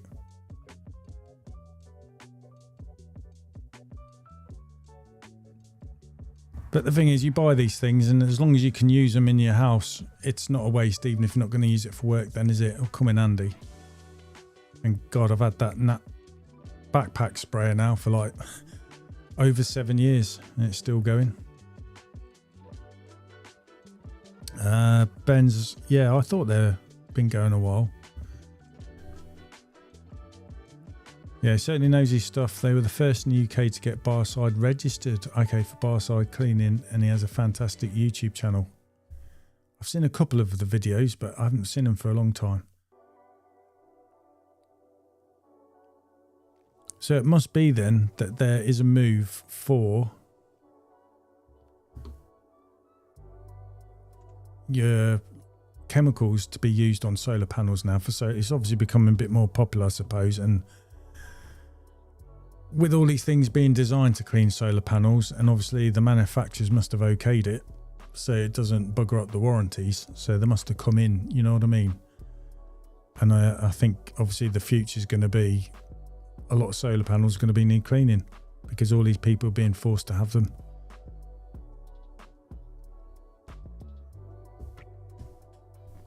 So yeah, stuff like this, and it does say warranty compliant. I'm going to have to give YouTube a ring, I suppose, and ask. Does anyone get asked quite a lot then about cleaning solar panels as a service? I did some solar panels a couple of weeks ago for a regular customer, and I didn't even know there was lichen on there because I had a look, pointed it out, but he said he wasn't bothered if I didn't get that wasn't covered, by the way. There was just bits of it, but luckily for me it did come off, and come off relatively easy as well with just a water-fed pole, but it did leave little, you can see the little stains underneath, but he was more than happy. He just wanted a quick go over. So I priced for that, if you get what I mean. But I wonder if it's going to become a more popular thing.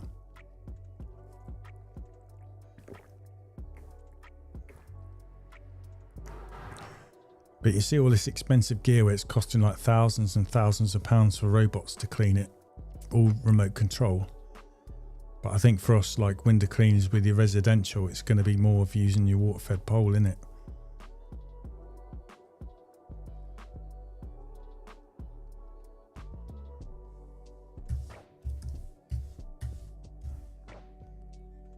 It's definitely going to be an investment if you go into it with the right kit. So you're going to have to charge a lot for it as well, aren't you?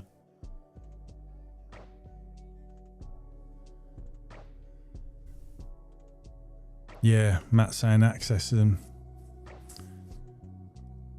Because when I was looking at this stuff, I mean, look at this. Right, it's nearly £2,000 for this brush. And obviously it's a bit more to have a pole, and it's normally your first section of your water-fed pole comes out, and then the pole that this fits onto goes into where your first section of your water-fed pole would go. Then you're trying to reach it with your water-fed pole. And if you've got one of them houses which is a bit higher than a normal house, and you've got an extension you're leaning over, all of a sudden I can imagine that being a bit heavy. But the thing is with them poles, brushes, when they're rotating, it aids you in cleaning the roof. So it should help you out. But then there's more money goes on top of that because you need the backpack that supplies it with the electric. So you end up, I think, for just this brush with a section of a pole that fits on to go in your water-fed pole, plus the backpack that's going to be charged and power it. I think all in all it's about £4,000. But I mean, I've seen people saying they charge £17 per solar panel to clean it. And there's no way you can just turn up with a water-fed pole and charge 17 quid to clean one solar panel. You need to be turning up with kit like this or more, plus your water-fed poles, to be charging £17 per panel. You know what your customers, how they think. So if it's full of lichen, I guess this sort of stuff, or the remote control ones, is what you're going to need with them chemicals to get the stuff off. And then once you've done all that, it's going to be going over with your water-fed pole afterwards. And then after that, once a year, it's just your water-fed pole, I suppose. And obviously you ain't going to charge £17 per solar panel for just a water-fed pole. So if you're going to charge a lot, you need the right gear, don't you? Basically, is what I'm trying to say.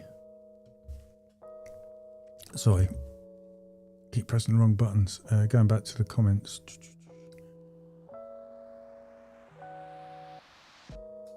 Yeah, because sometimes as well, you got to put a ladder up and then work off your ladder.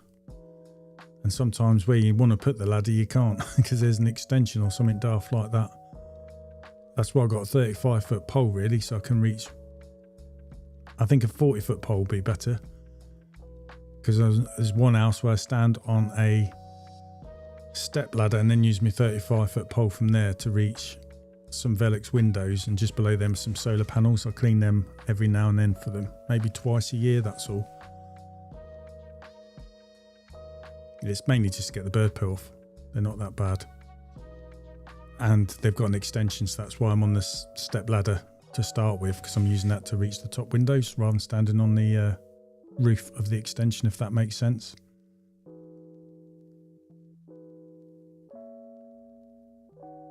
And then he's saying, I know a guy who's converted a power mop off Amazon to fit onto his water-fed pole for solar panel cleaning.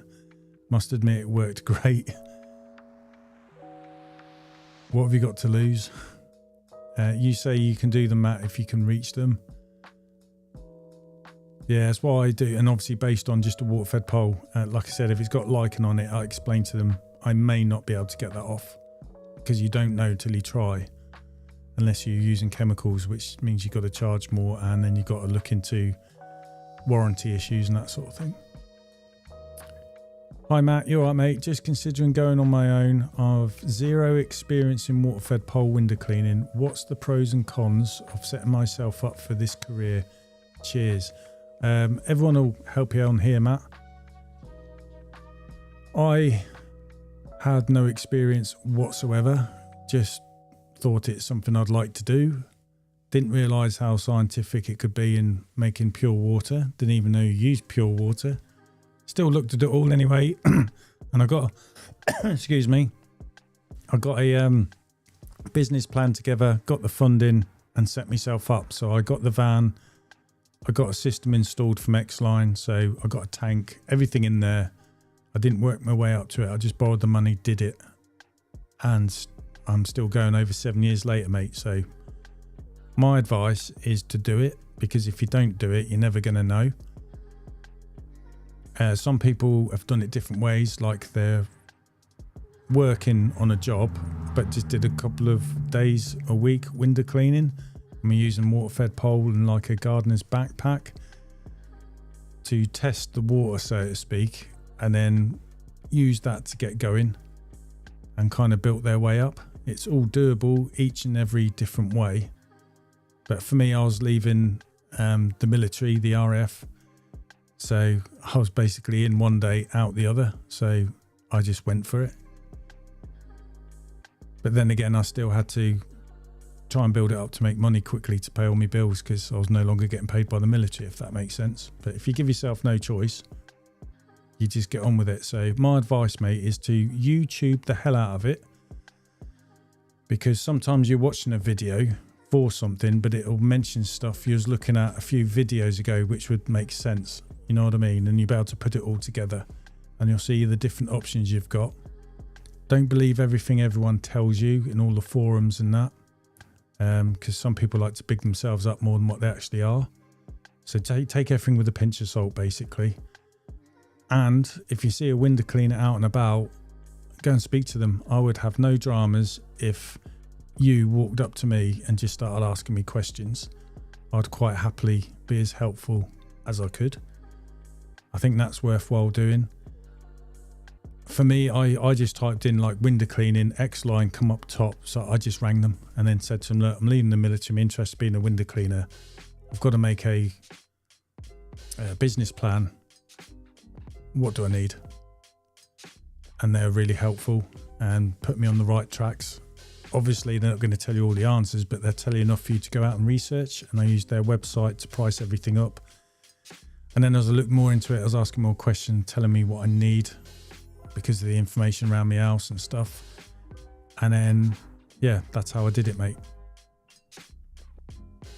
to see what everyone else says, because everyone's got different stories getting into it, but everyone will tell you they love it. And you've probably noticed on Facebook there's a lot of window cleaning vans up for sale. Normally it's people who are upgrading to another van, so they're selling an old van off, if that makes sense. But some of it are people who took it on and it was harder than what they thought. So I'm saying depends on the pitch of the roof, garden. If you go into it, I think you need a scaffold tower. Yeah, probably to be safer, to be honest, than rather than going on a ladder.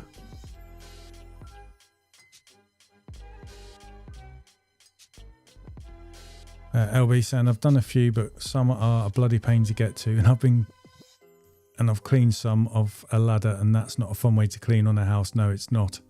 Sometimes it's all right, but sometimes it's just very awkward, isn't it? When you stand on a ladder for a long time, it hurts your feet.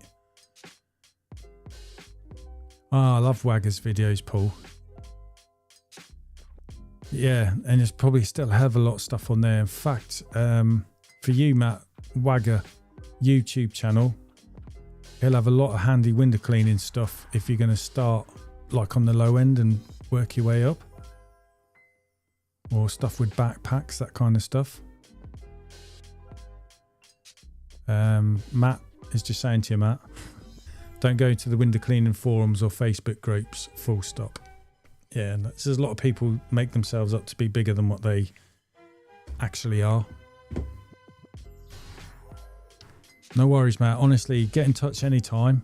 Get in touch with a lot of the people you see here in the chat as well through their social medias. They'll all help you.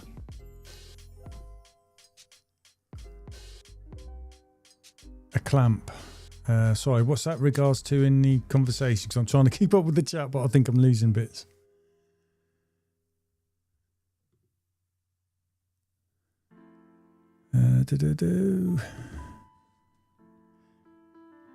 I'm not telling you to do this, Matt. But I just did I just sat there one day on the computer at work in my lunch break and thought, right, how to become a window cleaner? And one of the things that come up with this xline. So I just rang them, asked them questions. What I would say you can do, don't necessarily buy off from here, you can buy anywhere, but if this will load.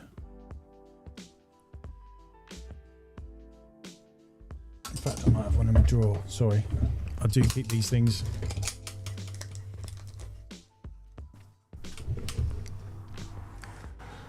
You can see here that it's £27 altogether. You can buy stuff off Amazon. Don't get cheap Chinese make ones, although these are probably made in China, to be honest, but get yourself a proper one. So this is TDS-3.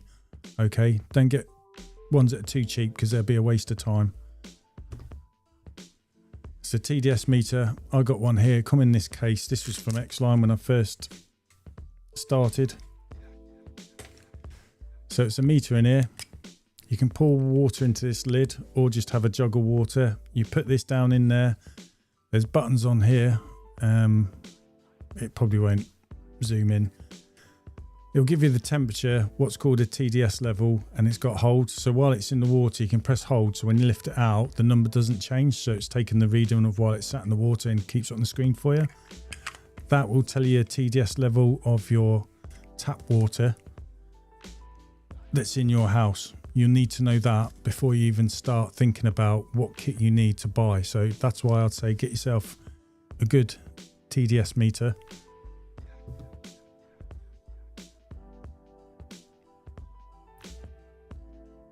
So one of those, mate, and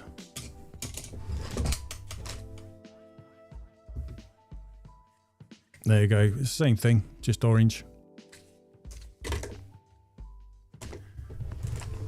And then what you also need to do is know what your tap pressure is at your house. So for me, when I worked it out, it's 26 psi. So basically, most tap water, the pressure is going to be below 50 psi, in which case that means you're going to need what's called a booster pump.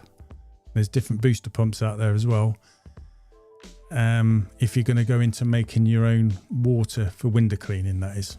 So to find out what you'll need to make your own pure water, mate, is the TDS meter. which will come in handy anyway for your window cleaning because you'll be checking all your water levels. And a way of measuring what your water pressure is coming out your tap. Those 2 bits of information will be vital if you're going to make your own tap water. Right, I'm trying to see if I can find something else for you.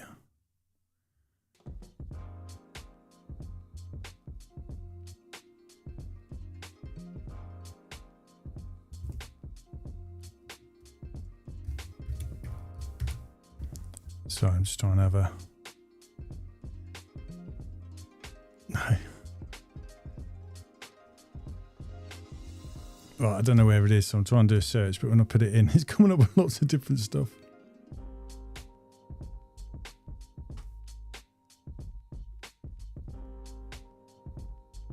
To be fair, mate, you could probably buy these from Screwfix or something like that. So I've got one of these as well. So it just plugs onto your tap and there's a pressure gauge on there to tell me what the PSI water flow is for my house. So they're 2 vital bits that you'll need, mate, before you even look into buying any kit. And they'll both come in handy later if used to be, it wouldn't be a waste of money basically. All right, mate. And it's not necessarily xline, you can go anywhere. I just rang them and they asked me these questions and then I got back to them with the answers and then they told me what I needed. And I got a shopping list, went from there and just YouTube the hell out of things, mate. And ask people. People will help.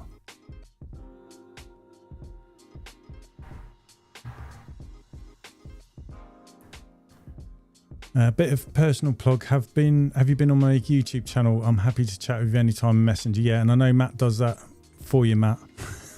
All right. I'm the same as well. A lot of people on here will do exactly the same. Just get in touch with everyone, mate. James is probably... Matt's probably answered it, but do you still rate the CWS pole and clamp, Matt? Nellie's just saying to you, Matt, have a plan. Don't stop until you make it. Yeah, keep away most Facebook groups. Don't be afraid to ask the right people questions. Just ask, mate. Oh, the clamp on your gardener has started spinning. Going to have to try and glue it. Yeah.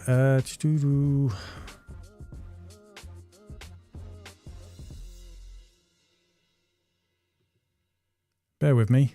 I'll try and give you a link to something.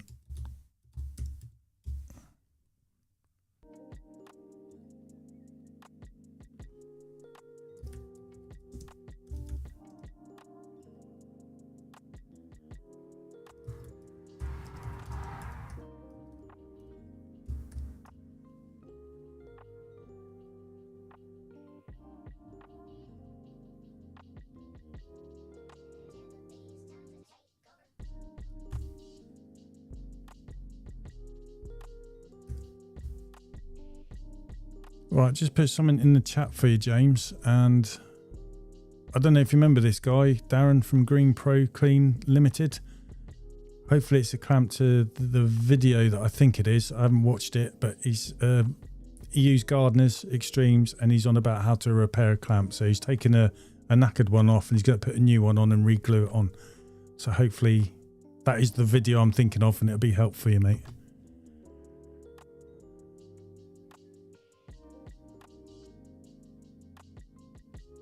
Oh, okay. I don't use Gardener ones, so okay, it's not the whole clamp, so it's just a part that's spinning. Get in touch with Gardeners, mate. They'll probably tell you.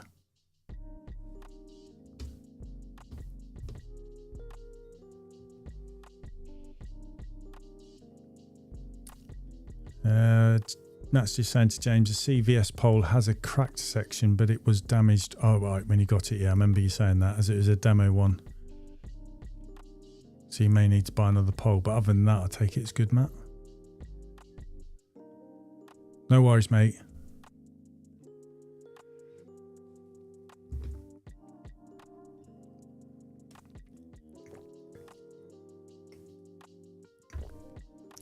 And I'd say as well to Matt, the first couple of years or 3 years are going to be the hardest because you're building up from nothing.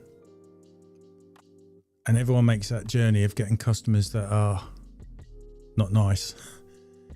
Well, not the ones you're after, or you go to all that work to get a customer, and when you get there, you do all the hard work cleaning it because you're learning your craft. You're trying to learn. Everyone does stuff differently. What works for you. And then you've done all the hard work, and at the end of it, they don't want a regular clean. They just wanted a one-off, and you'll go through your fair share of them. It's all part of the journey. But as you start to get busier, that sort of custom work drops off, because I think people see you've been going a while now and they just don't seem to bother with you. And the people that get in touch with her are probably members of family or mates of customers you've already got who are recommending you. So you're getting a better quality lead, if that makes sense. And then the more customers you got, the more the work just seems to come in and find you.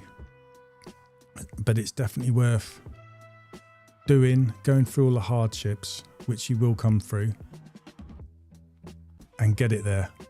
And then once it's there, it's just a job to keep it in a good place as well anyway. So you never stop tinkering. It's great. I love it. Like I say, speaking to that guy today, just stopped me out of the blue, wanted a quote, done it, and I was only going off to buy eggs, but I was listening to him. He'd lost his wife 11 weeks ago, and I'd heard that story through a customer of mine, so I knew they'd been looking out for him. So it's my own village, so a lot of people, most of the people in the village who know me is through being a window cleaner. So it gets you in touch with a lot of people, bump into people all over the place, a lot of nice people, good stories. You just got to go through a few bad ones here and there. But it's all part of the journey, mate. And I've definitely not regretted it. I like it. I know sometimes I'm really, really busy. You get a bit stressed. But that's good. As long as it's not like it all the time.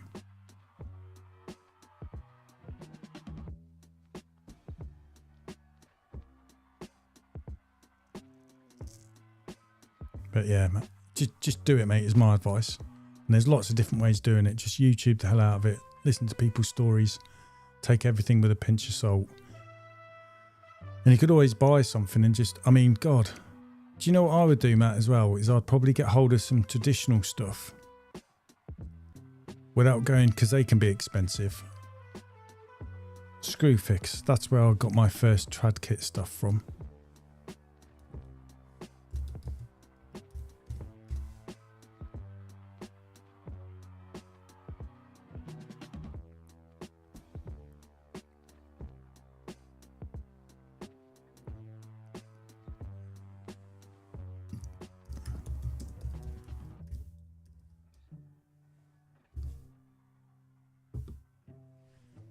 So here I'm at saying you get thinking of getting into it. I just brought some cheap stuff. Look at this, $32.99.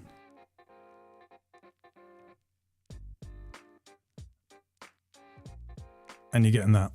So you're getting a bucket, some selection of squeegees. All right, it's all cheap, but it's stuff you can practice window cleaning on your own home. So cleaning your own windows and learn to do inside and outside with trad. It wouldn't be a waste, because you can always upgrade all these squeegees. And what I found is, say like if you had a squeegee that was like a 12 inch or a 14 inch, I'd find these squeegees would be say 13 inch, so they'd be in between. So you can buy normal size rubber and always cut them down to fit these, just to get you going. That's what I got on my first job of cleaning inside a pub, and I used this. But you could just use that at the end of the day. If you didn't want to do it, it's 33 quid, and you can still use it for cleaning stuff around the house, you know what I mean? And then learn the knack of that, because that would be a handy way of, trad comes in useful even if you just water-fed pole at some point, and that's not going to cost you a lot. Whereas if you go and buy like the good make stuff, you could be spending a couple £100 for a good trad setup, mate. I would start with something like that personally, and just practicing for now, you know, before you get into it, is what I'm trying to say. You never know, you could do a couple of friends that way, build up, get a gardener's backpack and that, or get some funding. I'm trying to remember who I used now. Oh God, I really cannot remember.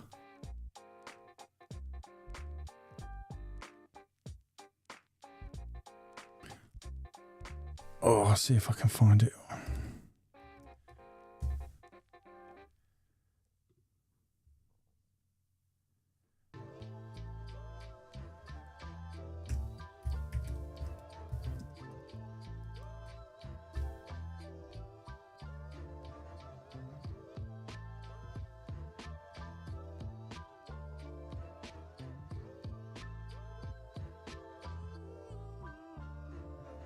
Oh, I can't. There is a video I made. It's one of my early videos on how I started window cleaning on my channel.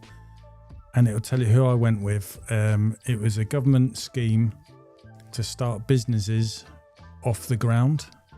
And you could take out a second loan with them within the first 3 years, which I didn't do.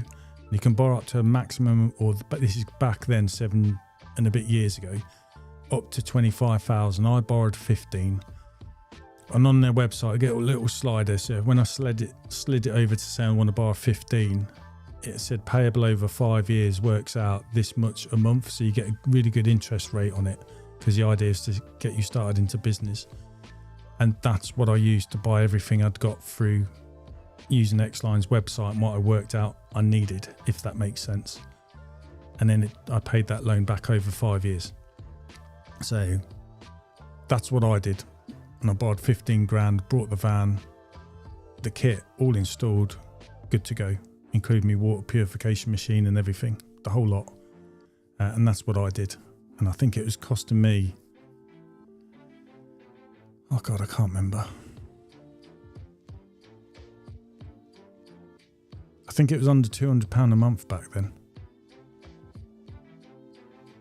And my current loan I'm on, I'm in my last year of it, of 266 a month, where I borrowed a load of money so I could get the electric reels and upgrades and all that kind of stuff. I have no loans when they've gone off. But yeah, there's grants out there. You can do it that way. Have a look round. Sorry.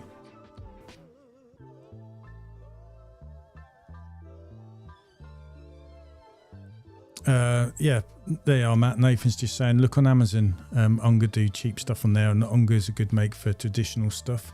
Like saying, just practice it around your house, you know what I mean? While you're also researching and looking into.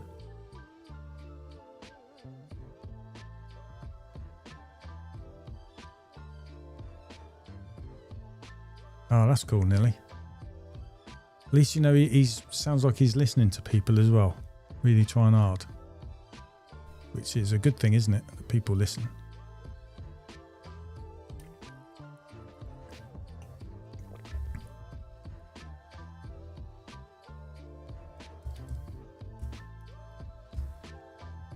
Sorry for Matt Cook, if you're still here, mate, I'm just trying to find a video. That was one of my first.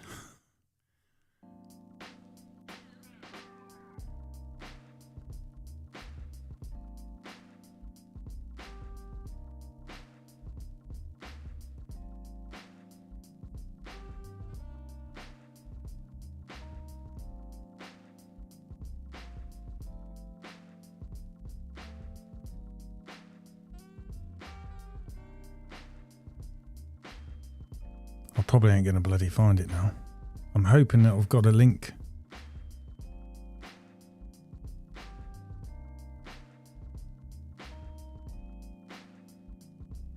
I think it was called Tough Times. Because it's going over the, when all the stuff went wrong with me. Which is going to happen to everyone at some point. I was hoping, no it hasn't, that it would have a link in it.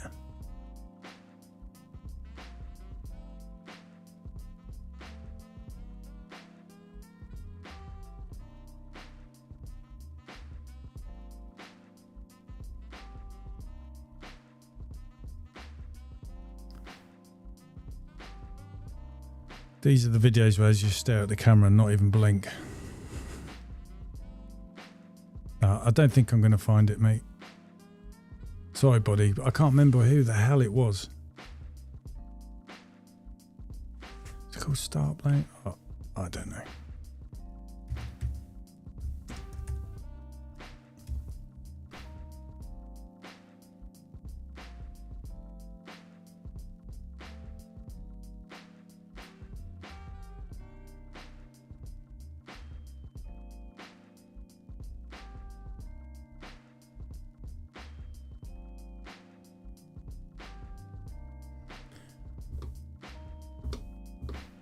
Right, Matt Cook, I think this is for you, mate, because this is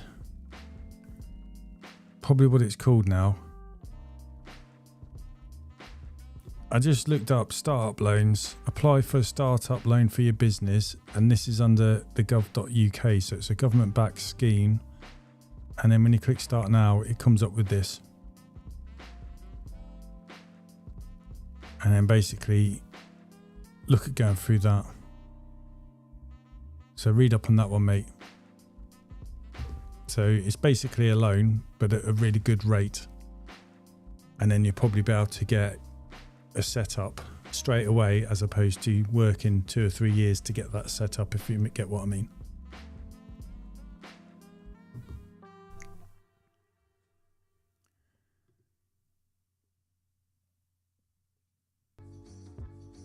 Ah, Derby. Remember going up that way when I was a young kid.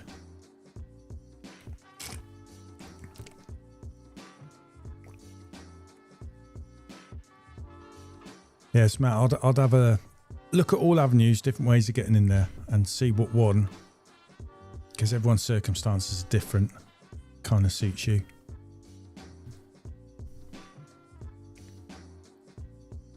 Right, time's getting on, so I'll start thinking about bringing it to a close, because it's just gone 10. And I was walking the dogs early this morning. And then the normal thing is when you get back, you got to clean them. I mean, my dog, Rosie, God, she fell into a stream, which was stagnant water, and she come out looking like Donald Trump. She was very orange. So when I got her home, after washing the van and the car, I then washed her. So, yeah, and then I've had the fun of trying to dry her and all that stuff, and then get her in. But yeah, it's all done now. And then, yeah, another week on work. Something's come up Thursday, I'm not working, but I'm working Saturday. And so far, yeah, it's all been good. I'm getting through the work, and I just hope it carries on till the end of the month. And this will be my dream month, I think, for this year. No worries, James. Right, I hope everyone has a smashing week. Thanks for tuning in. I couldn't think of a subject, so that's why I thought I'd just do like a general chit chat, talk about the weather. That's all we do, innit? And yeah, just see how people are going and check in. And yeah, like Matt Cook as well, mate. Honestly, everyone in here will help you out. Get in touch, look on people's socials, and just ask as many questions as you can. Everyone will try and help you. And that's the whole idea of this sort of community type thing anyway. We'll help each other out, because you're going to get help back, aren't you? And I would say do it, mate. Get into it. And if it's the easiest business to get into, I dread to think what the hardest one's like, because it is hard work. But yeah, that's it from me. Take care, everyone. Thanks for joining in, and have a good, safe week out on the glass, and catch up with you next week. Look out for my videos coming out Monday 6 p.m. and Friday 6 p.m. this week. Take care.